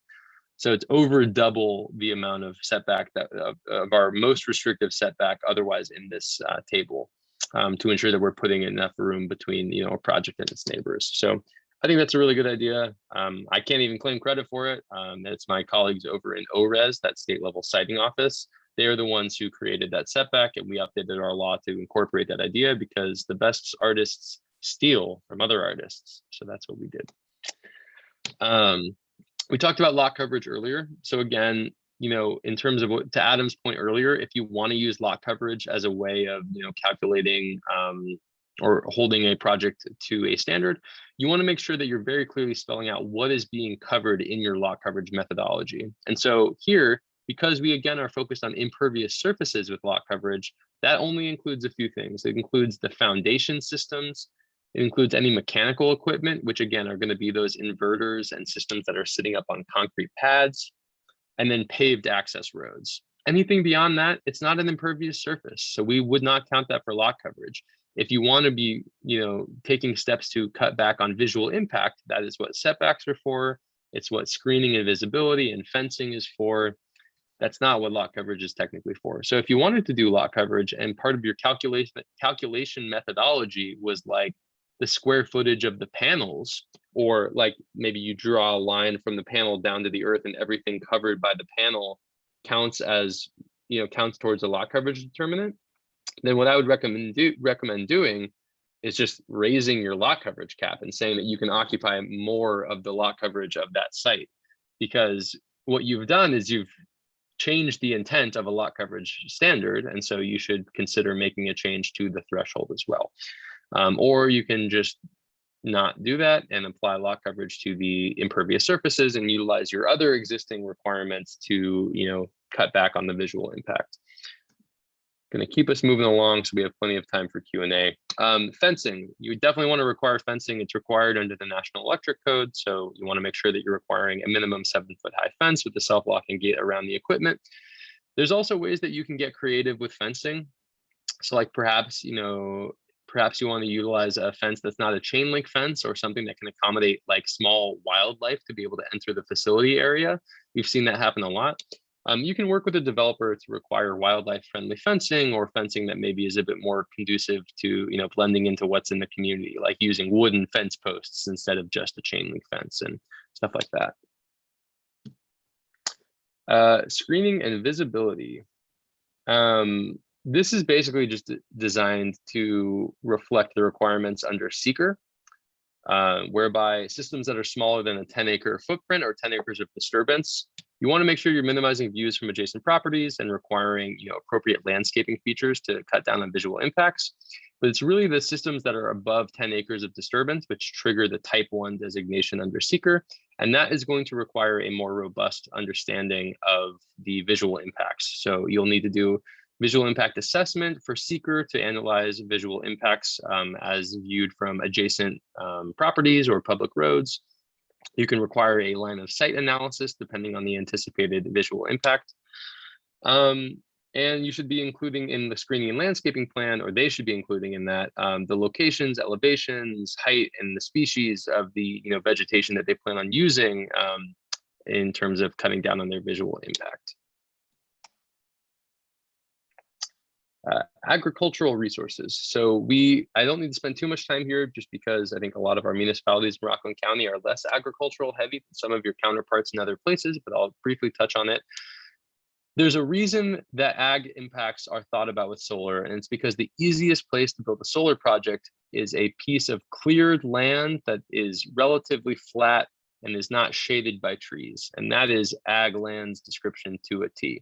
So to my person who threw the question earlier about grading and environmental impacts, there's a reason that's happening less and less for solar around the state of New York, and that's because a lot of ground-mounted solar is targeting areas that are already cleared where possible. So minimal trees, minimal vegetation. And that's why solar is often sort of put into conflict with agricultural lands. And we want to make sure, again, that we're pursuing balance in all aspects. And so we have strategies to cut down on the amount of agricultural land that's being taken out of production for solar, using mostly like lot coverage, or not lot coverage, but lot occupation caps. So like saying that you can't occupy more than X percentage of the agricultural land on that parcel. And we generally use like soil quality as the primary determining factor when deciding what ag land needs to be preserved.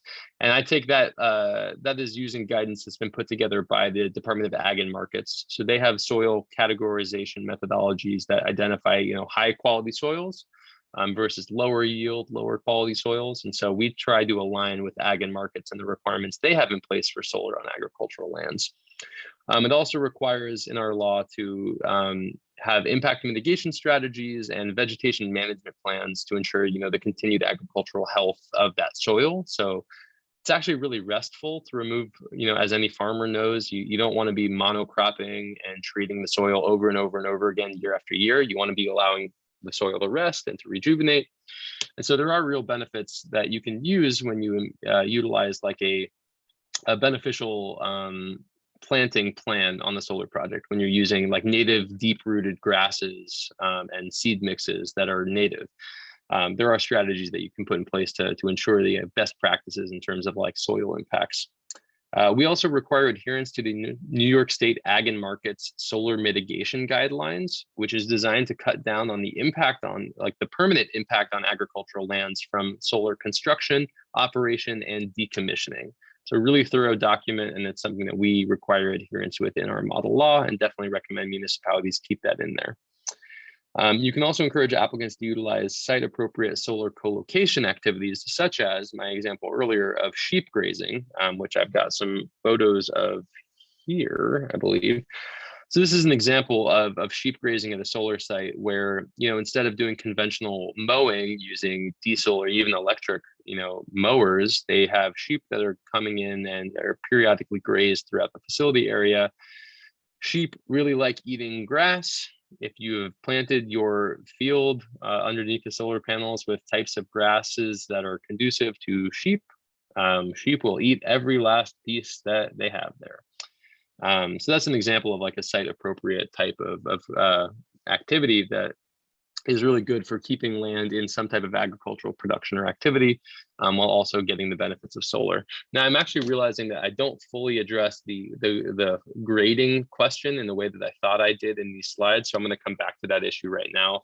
The question that came in was about the environmental impacts of like clear cutting or grading solar to build solar, and the answer is like, absolutely, that is an important thing to be taking into consideration. And there's a reason that most solar projects, where it's available, are going to target lands that do not need to be clear cut. And there's a few reasons for that. There's the environmental impact of it, which is that we absolutely want to minimize the extent to which clean energy is, in conflict with our conservation priorities and our conservation goals. The other piece is that it's a lot cheaper to not have to hire people and hire equipment to grade and clear cut land. So the short answer is like, clear cutting is always bad. It doesn't matter if you're trying to put up a solar project or you're trying to put up a Walmart. It's not good to clear cut acres of vegetation and forest. I think the difference is that, if you do a cost calculus of like the embedded carbon in, clearing a few acres versus the displaced carbon emissions from, using solar or clean generation as opposed to burning natural gas or burning coal, you start to look at a very different picture in terms of the trade-offs. So there's no question that like you want to minimize and put things in your law that prevent, clear cutting and prevent the removal of trees, which are great carbon sinks. We never want to see that happening. But we also don't want to like, prevent any vegetation from being removed for the sake of solar when we know that the benefits in terms of what it displaces in our power generation is a huge difference. And if you look at the emissions profile of the state of New York, power generation is a huge source of our emissions, even though we've done a great job at cleaning up the grid. Obviously, it's not as big of a source of emissions as transportation and buildings are, but it's still a place that we really need to make a lot of progress in terms of our emissions goals. And clean energy is a great way of doing that. In fact, it's the way of doing it. So I hope that answers that person's question. If not, I'm happy to talk more about that. I thought I had some slides in here about environmental considerations that appear to not be, but that I think covers most of it anyway. Got a few more slides to get through, and I want to make sure we've got at least 10, 15 minutes for Q&A. So I'll run through these last couple slides really quick. Safety requirements, it's good to have this in your law just to make sure that you're reiterating applicability of codes. And we have one piece in our model law that touches on energy storage systems that are built as a component of a solar system. I touched on this earlier. The land use impacts and the considerations for battery energy storage systems are really different than they are for solar. I would highly recommend you consider adopting a separate battery storage law, or at least taking the provisions from our model battery energy storage law and putting them into your solar law or your zoning. because it's really a lot more about fire safety compliance than it is land use impacts. So like having one sort of footnote in your model solar law does not fully cover your bases for requiring, you know, adequate planning for batteries. So would recommend that you do both. You could do them concurrently. You can fold in the batteries into the solar law. However you want to do it, there's no necessarily right or wrong way, but I'll just say maybe the only wrong way is not doing anything. Permit timeframe and abandonment. You want to just establish like periods by which they will lose their permit if they haven't done any site activity or commenced construction. Enforcement and severability, pretty straightforward clauses. You just want to make sure that, you know, you're able to hold applicants accountable if they're not compliant with the conditions of their permits, including things like, you know, if they submitted an operation and maintenance plan that said they were going to mow the facility twice a year and they never mow the facility and it's super overgrown and it's really unsightly, well, you want some able to be, you know, enforcing the permit that you have in place. So you want to have that in your law. And then finally, I mentioned some of these changes throughout, but maybe I'll just reiterate some of the changes expected in this updated model law, which you can reach on our website. We've added the narrative section up front to sort of differentiate between different approaches for zoning for solar and introducing alternative approaches like floating and overlay zones. We've added a tier 4 to recognize that permitting can and should be different for community solar projects and really large scale projects. Much like any type of development, you want to reflect that like building something on 1 acre is not the same as building a massive distribution center on 1,000 acres. It's just not the same beast. We reformatted and reorganized to distinguish between special use permit standards and site plan approval requirements, as I mentioned earlier. We've updated our law to make sure that we are aligning with best practices and standards and common language that's used by the Department of Ag and Markets and ORES, that state level permitting process, and other people like that. So we're trying to be aligned with what's in place and being done by other entities throughout the state. And then we put in a much more robust decommissioning plan template so that you're requiring and getting all of the information up front from your applicant that will detail the decommissioning process upon the end of life of the project. And with that, I believe I'm 1 minute over of 15 minutes for Q&A, so you'll forgive me the 1 minute, but I know that we've got some more questions that came through. I anticipate there's probably some others that people have on their mind. So Adam, I am happy to do open season for 14 minutes, and so we can get these people out at 9 o'clock. All right, sounds good. There was a question from the beginning of the chat. How this is probably like I said, this was from the very beginning. How does your program on laws and the Rockland Community Power Program support or differ from one another?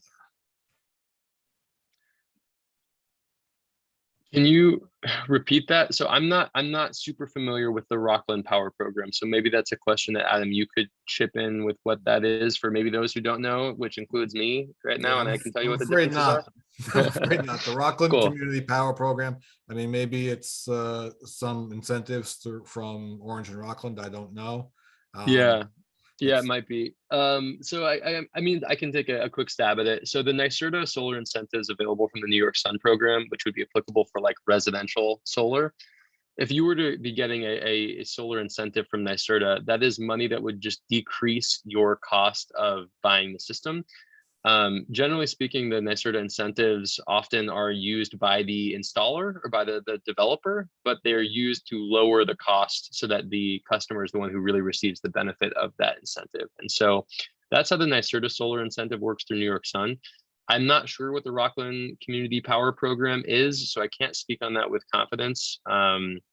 Sounds like that may also be incentives or maybe driving like community choice aggregation for clean energy in the community, which is just a different thing than the New York Sun program, which is a $1 per kilowatt incentive based on the size of your solar project. So I'm sorry, I don't have a better answer, but I don't know that program well, and I wish I did. Okay. Also from the chat, there was someone who asked, are you considering natural gas or renewable? So biogas, like renewable natural gas, I think under different programs that touches, I'm not a biogas expert, so I don't really know exactly how that's reflected in the state's plans. I believe that under the scoping plan of the Climate Action Council, which is the body that is currently basically deciding like what is New York's roadmap for clean energy, I believe that biogas is a part of the vision. The extent to which that is, I couldn't say. I also can't speak on behalf of the Climate Action Council and the work that they're doing. But I would encourage anyone who's interested in biogas or renewable natural gas to look up the scoping plan and see if and where it fits into the state's vision that's currently up for discussion and public comment by the Climate Action Council. Okay. Well, there was a question about, well, what happens to the panels, but I think you gave a fairly thorough answer to that, talking about hopefully the future recyclability of solar panels. Is it going to get cheaper for homeowners to buy solar for their homes?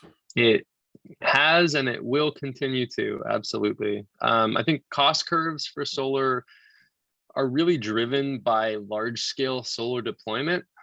So like, if we were never building large scale solar projects, costs would not fall the way they have and the way they will continue to, but it's a supply and demand thing. There's way more solar panel manufacturing now than there ever has been. And as a result, the cost benefits and the efficiency gains from panels continue to fall.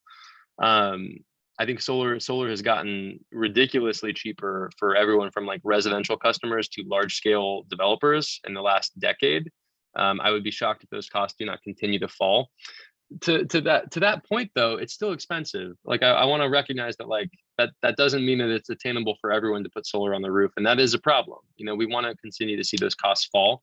I will say that community solar, for those that are not able to afford that multi-$1,000 purchase, community solar is a really great option for you, whereby you do not have to buy any of the hardware. You don't even usually have to spend money up front. It's just you're subscribing to a project, and thereby you don't own the solar, but you're able to reap the benefits in terms of lowering your energy bill on a month-to-month basis. Community solar, I gotta say, like, there's almost always a catch, and I'm not saying don't read your contracts, but like community solar is such a good idea and it's such a good program that like anyone who lives in an apartment that otherwise would never have access to the benefits of clean energy, you are able to decrease your energy bill as a result of like participating in something larger than you. I think it's really great. So for people for whom cost continues to be a concern, which is a lot of people, I don't mean to minimize that because it's still very expensive for the average American. Community solar presents a really great pathway whereby you can participate in the clean energy revolution without having to actually own your house or own your system. Just so you know, someone did put in the chat, Rockland Community Power is a community choice aggregation program. Yeah, so I mentioned CCA earlier. I thought that may be the case. So CCA, community choice aggregation, is amazing. It's a different thing. So CCA, you don't own a system, or the municipality is not, building a solar project. What CCA allows you to do is it allows you to bundle all of the energy demand in your community and choose who and where you're getting your energy from. So or getting your electricity from. So basically, a CCA, if your municipality basically aggregates all of the demand and you say, we need X gigawatt hours or X terawatt, it's not terawatt, X gigawatt hours of electricity per year, instead of just continuing to buy power from Orange and Rockland or from NYPA, you're able to, ensure that you are purchasing purely clean energy. And usually that's done through what's known as renewable energy credits, or RECs. Basically, you're buying the environmental attributes of the power that's being generated, and it enables you to say, look, like, we are supporting clean energy. We just bought, X amount of megawatt hours per year. And this is what our community has done to ensure that, our presence on the grid is one that supports clean energy. But in that setup, you don't own anything. You don't own solar on your roof. Nothing like that. And so the New York Sun and the large-scale renewables programs are a little bit different because they're usually tied to like physical projects. CCA is just a different model. Also great, but a different thing. Okay, well, thank you. And thank you for sharing that information with us. Yes, thank you for that person. Another question. I serve on the zoning board. Do we have to worry about any changes due to what you covered? Thank you for your service, and not necessarily, because any changes that you need to be working on are going to be reflected in what your zoning law reflects. So if you don't want to update your zoning law, you don't want to adopt a new law, then nothing I have said really changes much for you. It really depends on what the local legislature wants to do. I would say it's still worth, looking at the model zoning law, because there are standards in place that you would have to be reviewing projects in accordance to. But technically speaking, I don't know that anything I said fully moves the needle for you. It's really, planning boards and zoning, planning and municipal board members, like local legislatures, I think are probably the ones that are tasked with adopting a zoning law. But if you're a solar person, you may be asked to help with your town zoning law next time it needs updating. And so hopefully this was helpful. Well, I would just add that if a community doesn't have some type of specific laws for solar, that might lead to a greater demand for variances as people are trying to, build these projects, but the bulk regulations are designed for other types of uses. And therefore, you might need a height variance to get that 20-foot, limit, or depending on how your building inspector decides he or she is going to interpret the coverage. So in the absence of a model solar law or something like it, you might be getting a little bit more work sent to the ZBA. It's a really, really good point. Thank you, Adam. Yeah, that's a really, really good point. I always try to minimize the amount of work that happens. So Totally. And especially not only minimize the amount of work, because I don't want to trivialize, the work that goes into adopting and updating a zoning code, but proactive work is better than reactive work. I think we all know that from the pressure of our jobs. And reviewing an application when you've got a steaming applicant yelling at you for their variance is a lot different than adopting a zoning law that's proactive and balanced and well considered. So definitely it's still work, but it's different work. no, yeah, that's you made my point more eloquently than I could have. Better to have a system in place and work with the system than trying to jerry-rig something, doing something it's not meant to do. Thank you. Another question: how can a law minimize removal of trees larger than 6 inches? I think it starts with like a detailed site plan and site visits that the municipality and officials can do with the applicant to do a walkthrough and like really make sure that you're taking a census of the proposed impacts on the site plan. That's really, I think that's like the best answer I have, is like it is contingent on how well the town knows the property and how you can enforce, the minimal cutting of vegetation. And so having an applicant come to the town prepared with its site plan that gives like a very detailed, log of the proposed cutting and the proposed clearing activities, I think that that's really the best way. You can also include something in your law in terms of like the construction requirements that allows for, site visits by the municipality, so that your code enforcement official or a representative of the planning board can be there to ensure adherence to, the conditional permit that is granted or something like that. I don't know that I have like a really great answer other than, keep an eye on it finally and make sure that long before you're permitting in the project that you are requiring them to very clearly demonstrate what the impacts will be of construction activities. Yeah, well, you have something in the regulations that say, you have to provide a map identifying all trees over 6 inches. That way, exactly, at least you know what you're doing. Yeah, exactly. Okay. All right. Now, someone else notes that lithium is toxic, affecting mental diseases. Cadmium is also very toxic.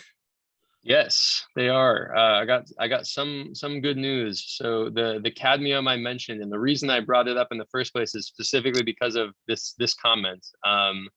Cadmium telluride solar panels are not the panels used in the state of New York. Those are manufactured by First Solar. They have some advantages. They're in place in a number of places around the US. I don't know of a single place in New York State that's using a cadmium telluride panel. So not an issue for us. In terms of lithium, you are right that lithium is a toxic element when you're talking about metallic lithium. A lithium ion battery does not contain much metallic lithium. Lithium ions are a lithium salt. So the material that you're talking about in your lithium ion battery it has its challenges. It's a highly flammable material. It's definitely got its environmental challenges, but the toxicity of lithium is not a relevant concern for a lithium ion battery.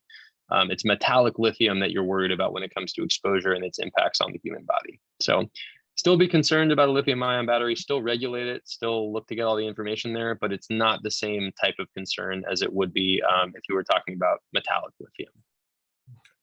No, good to know. Another question. We have an area of solar panels in Pearl River that was put up by the state, and I believe it does not have a fence around it. What should be done? It's by Route 304. Good question. It may predate the updating of the National Electric Code and or predate the updating of the Uniform Solar Code. I don't know that I have a great answer to that question, other than I would say talk to your code enforcement official, and if necessary, you can escalate it to the Division of Building Standards and Codes at the Department of State. I cannot speak for that project, and I probably also was not in NYSERDA when that project was built. So good question. If you want to, you have my email here or in the slides. If you want to shoot me an email, I'm happy to try and get an answer to that too, but I really don't know. Okay. I'm going to try to blend two questions together. Someone asking about the definitions for tier 4 projects, and someone else asking how large can tier 4 projects be? How does a tier 4 project qualify for NYSERDA support, and what is that support? Yeah, lots of good questions in there. So under the new model law, tier 4 basically is anything that's not tiers 1, 2, and 3. So for us, again, tier 3 caps out community solar projects 5 megawatts. Everything above that is going to be considered tier 4 under our project, because in our mind, there's a big difference between the land use impacts of something that's on 1 acre versus 50. There's not as big of a difference of something that's on 30 acres and 50, right? So obviously that's arbitrary. Those numbers could be anything, but basically anything larger than 5 megawatts is going to be tier 4. I know the third question was how do NYSERDA programs support that? What was the second piece of that question, Adam? There was how do you define tier 4? How does a tier 4 project qualify for NYSERDA support? Okay. Was there a third piece of the question there, or is it just those two? Well, it was asking for a definition, and then how large can they be? So I think that's how large can they be, right? There's no cap on how large they can be technically. I think that the cap would be coming from how big can they be and still interconnect to the grid, right? You can't build something that is 1 million acres and expect to be able to put that power anywhere. So the size of a project is inherently capped by how it can interconnect to the grid, but there's not technically a size cutoff to my knowledge for projects. Municipalities could theoretically look to implement a size cutoff, but again, at a certain point, projects over 25 megawatts at the end all be all are permitted by the state.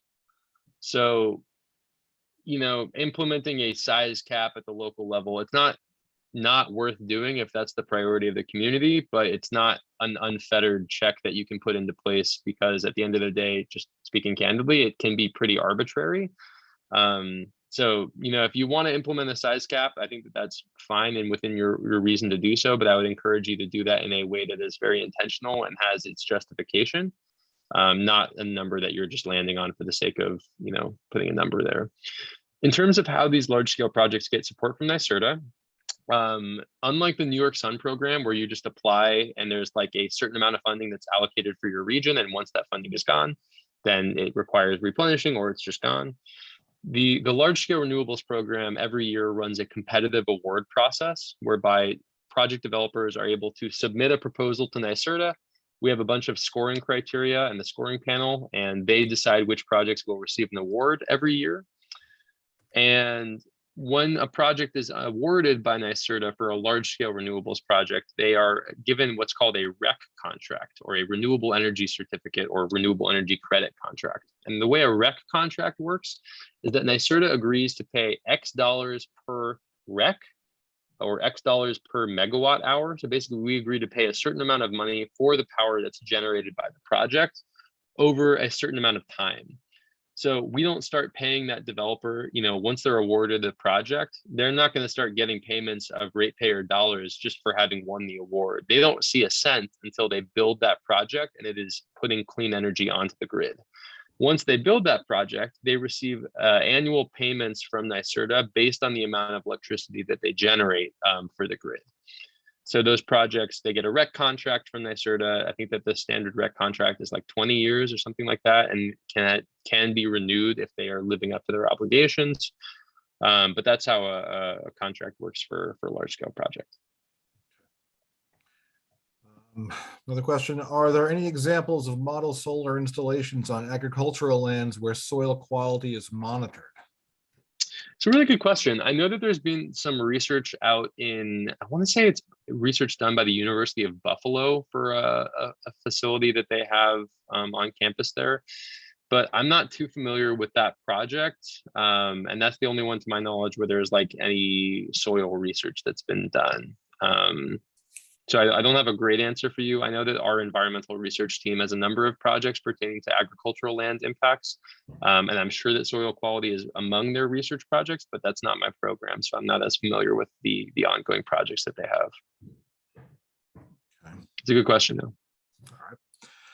All right. What do you say to people opposed to rooftop solar because they believe it lowers property values?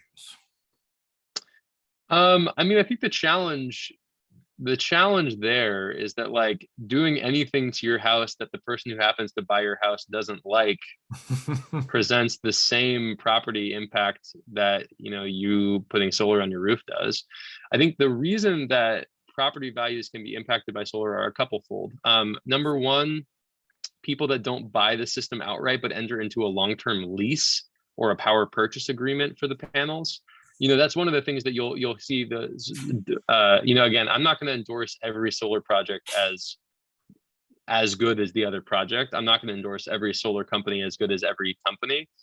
There are solar developers, solar companies that, implement certain models that require, they don't require you to buy a system outright up front. You can put a system on your roof, they will own it. They will, own those assets, and you just pay them for the electricity that they're generating. That can be a really great model, again, if you don't have the assets to buy a system. But if that contract runs with the house, then technically the person that wants to buy your house is going to assume your obligations under that contract, which can be tricky. It's not to say it's a bad thing. It just means that you're adding a step to the home selling and purchasing process. So my response would just be that, if you're concerned about rooftop solar, but you want to participate in solar, you have a way of doing that by community solar projects. And I think like that is a totally fine concern to have, but I also think that we're seeing that become less and less of an issue, and that property value impacts are perceived property value impacts. They're not inherent. If anything, if you're buying like a top of the line solar system. Oh, the other thing I was going to say too is that part of the reason for the property value impact is that the technology is innovating a lot year over year, and that like the efficiency of solar panels installed today is not the same as they were 10 years ago. So there's always sort of this question of like, is now the time, does it pencil out? Is the cost worth it at this point? So I guess my ultimate response is that, if that's something that you're concerned about, there are viable pathways that you can participate in clean energy without having to put it on your roof. But that, it should be treated the same as any type of, home renovation that's going to impact your property values, which is to say, it's going to be right for some people. It's not going to be right for everybody. Hope that helps. Kind of like a paint color that some people might like and some people might not. I don't know. Sure. And that's the other thing too, is that, if you want to sell your house and the buyer doesn't want the system, you can pay to remove the system and take that from the cost of the house. There's ways around it. Well, to my opinion, I think, buying a house with a solar system that was lowering my utility bills, I think that'd be a great thing. So I'm sure for every person who might not like the aesthetics of it, there's probably one or more who would appreciate the economy of it. But that's my opinion. Are most solar panels manufactured in China? If so, is there a way that a municipality could require certification that the panels are not made with slave labor? That is an excellent question. It's a really, really, really good question. And complicated questions require complicated answers. I will do my best to touch on that. I do also want to recognize that we are at 9:08. So if anyone has to drop or anything, I just want to say my sincere thanks for spending some time with me talking solar this weekend or this evening.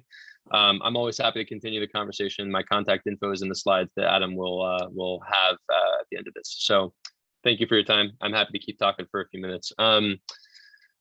So it's totally a great question, and it's one that is being grappled with at the tippity top of the federal level in the United States.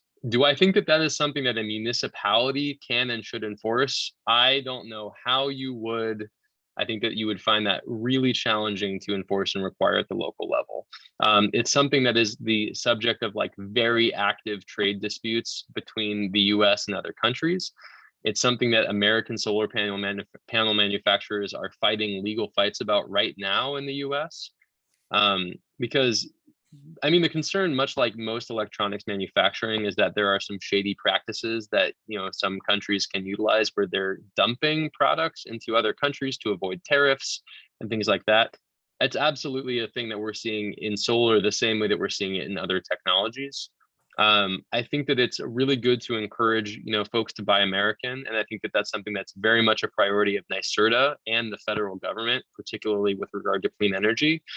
I'm not going to say you can't require it at the local level, but I do think it's a really challenging thing to require at the local level if the federal government isn't even able to like fully, you know, get their tariffs and programs together. I do think that we've seen that become absolutely a priority at the federal level, and it's something that New York State is working on as well. We're putting a lot of resources into supply chain development stateside so that you can, you know, require buying American and not then require an applicant to buy panels from one manufacturer, just because you're going to drive your own costs up tremendously.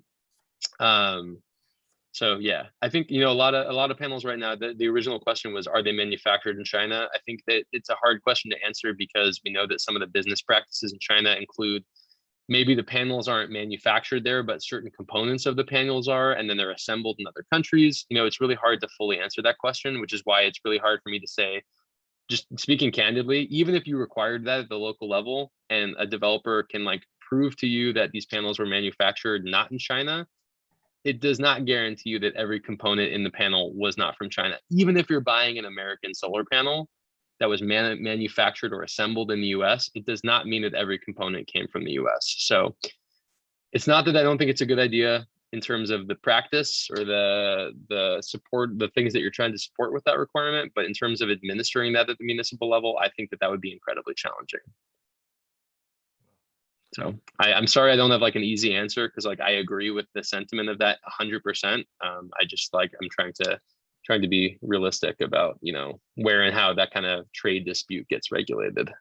No, I think that's an excellent answer. You know, it's like you said, it's, I mean, beyond just solar panels, and I mean that is a very complicated question for any product, any industry, for any customer. So.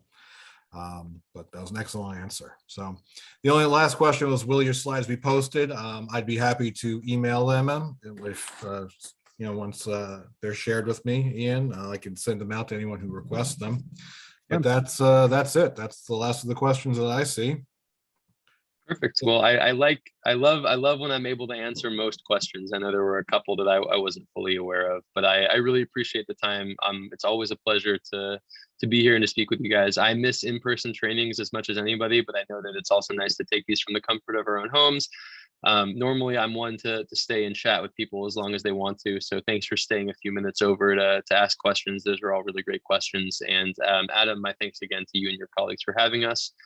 We're always available to help, whether it's these trainings or, you know, one-on-one assistance with municipalities. So thank you for the interest, and it's a pleasure. Oh, well, thank you. Thank you very much, Ian. I think, you know, the product that NYSERDA has put out is a great combination of your accumulated wisdom and also allows for the flexibility to account for local situation. And thank you for, you know, giving such thorough answers to all these questions.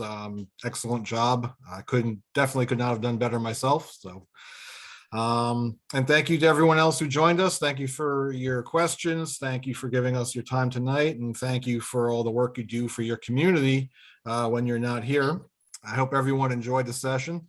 If you are on a board outside of Rockland or if you want to get a copy of the slides, the presentation, send me an email and I'll get back to you.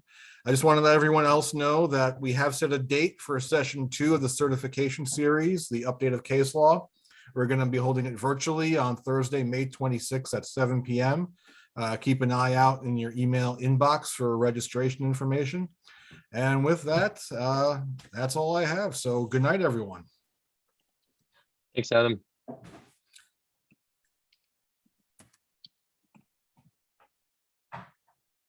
Okay.